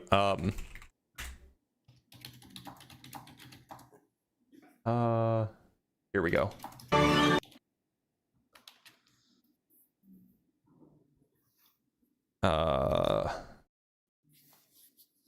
So are you referring to, so you're like, there's a gap here, right? How do you go from here to here? Hold on. No, what I'm talking about Is it the and I gap can't from, remember. is it perhaps the gap So from you here have, to here? like 10 different stages or 20 different stages. Is it the type gap from deal. here to here? Yeah, so it's like, Or maybe 10, it's the gap from here to here. Yes, yeah, like that type of sense. But are you sure? Because it seems well, like in evolution, actually, it you seems should like, do away with the old. where's the gap? Is and it the become gap to from? new. Is it the gap from here to here? So that's what I'm getting at. Did I not just say that? It's like 10 of them, and one of them has a gap to where it's not coming in. So, and another thing that's big about evolution is yes. that you get rid of the one old. gap between this monkey and that slightly different monkey.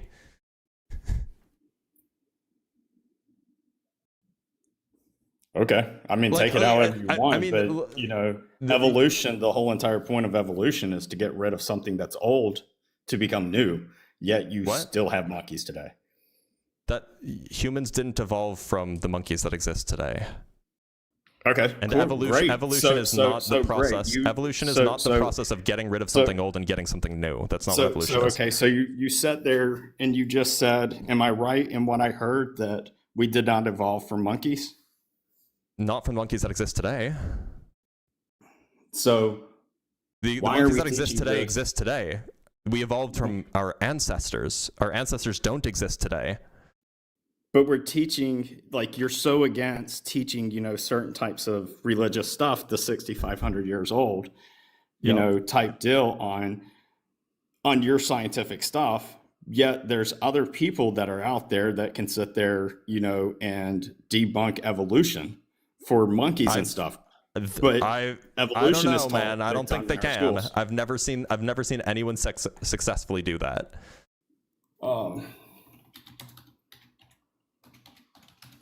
And if you want good evidence that nobody's successfully done this, go look up Gutsick Gibbon on YouTube. Okay. She's a biologist. She's actually a primate biologist, if I remember correctly. And so, like, she talks with creationists all the time, like anti-evolutionists all the time, about going over the evidence and what the evidence is for evolution and all of this stuff. And like, I've never seen anyone bring up something to her where she's like, huh, that's a good point, evolution is wrong. It's always like, oh yeah, no, here's how that works. So she's a primatologist. Thank you. That's her name. Gutsick Gibbon. Her name is Erica. I haven't had the chance to talk with her yet, but I'd really like to. She seems cool. Okay. Well, you do have tons of different types. If you want to get into geologists, philosophy of science. I thought we were talking about evolution. Philosophy of science, you have, Stephen Meyer. Are we talking about evolution or no? So yes. So these are people that are against. I would expect that it would be biologists, right? So, well, okay. So if you want to go into biologists, then you have biochemists, like Michael Bay. is Michael Bay like? Does he study evolution? Is that like his thing? So Isn't Michael Bay a rejects director? Or Michael Bay doesn't reject it; he criticizes it. Isn't Michael Bay a director? No, you're thinking of. Hold on. You're thinking of Michael Bay for the 9/11 stuff. What 9/11 stuff? For Michael Bay. Are you talking about Michael Behe? Yeah. Maybe that's how you pronounce it. Thank you. Okay, so who is Michael Behe? Let's find out. I've never heard of this guy. He is a biochemist and an advocate of the pseudoscientific principle of intelligent design. That's funny. That's the first line. Yeah, so he's a biochemist. So he's... I'm sure that he has some criticisms. I'm not sure if he's like the right person to be criticizing like primate evolution, for example, because I don't know if that's his field of expertise. But I'm sure that actually maybe he's even spoken with Erica. We could even find out. We can just go Google and see. Let's see. Michael Behe. You're always going to find some people.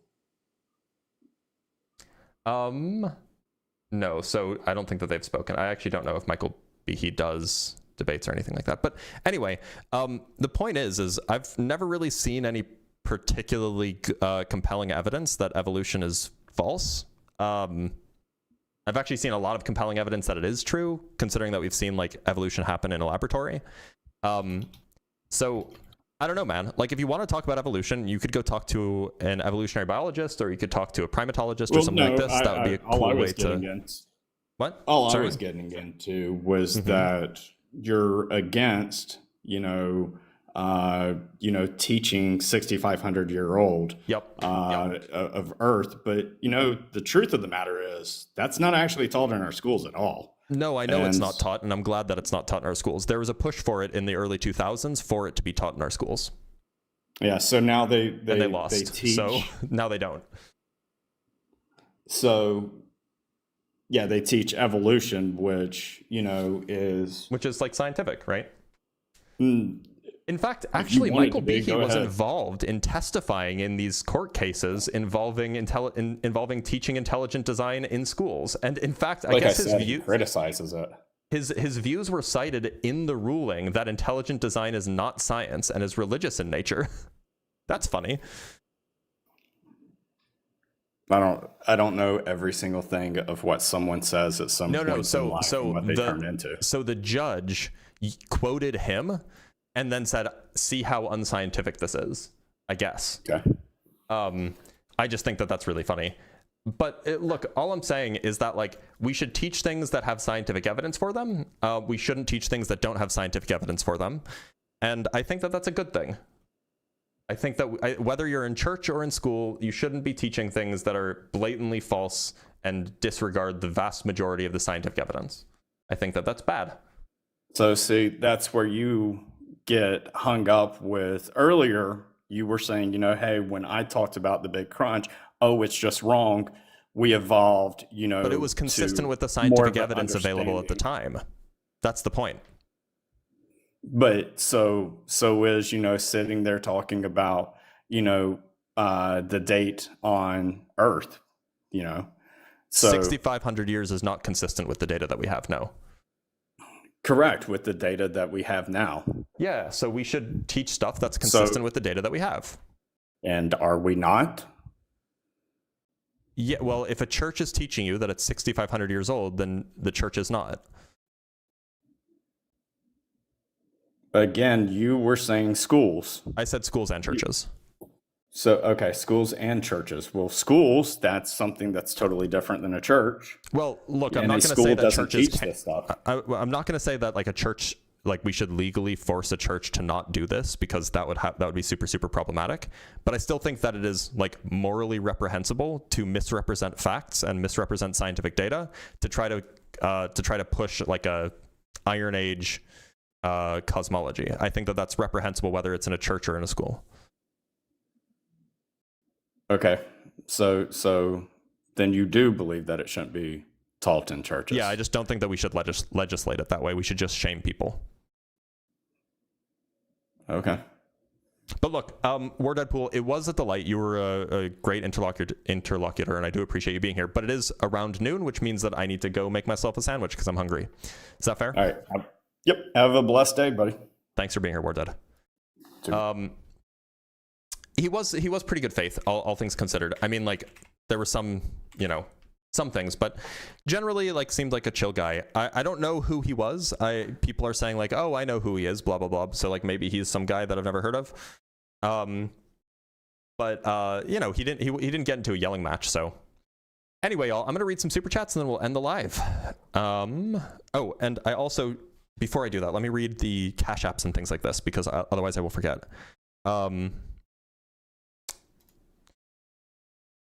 So we have $20 from Shay for snark bonus. I'm on it today. Oh, I appreciate that. I love me a good snark bonus. And then we have Ben sending $10 for enchilada on Buy Me a Coffee. Now let's take a look at some super chats. We have €5 from Duke of Shaska. Look up bent pyramid at Dashur. Aliens made a mistake and had to change their math mid-construction. Yeah, I've heard about this. The bent pyramid is hilarious and also shows how the process was evolving. Nick Gagner sends 1,000 joules. Thank you so much, Nick. We have Seth Torres also sending 1,000 joules. I think I just got another cash app. From Rob sending $2 for exceptionally good live today. Well, I appreciate you. That's so sweet, Rob.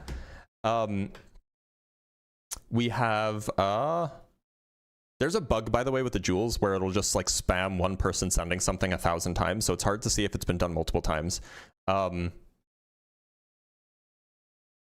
I see like Seth Torres sending a corgi like 100 times in my feed. It's really weird.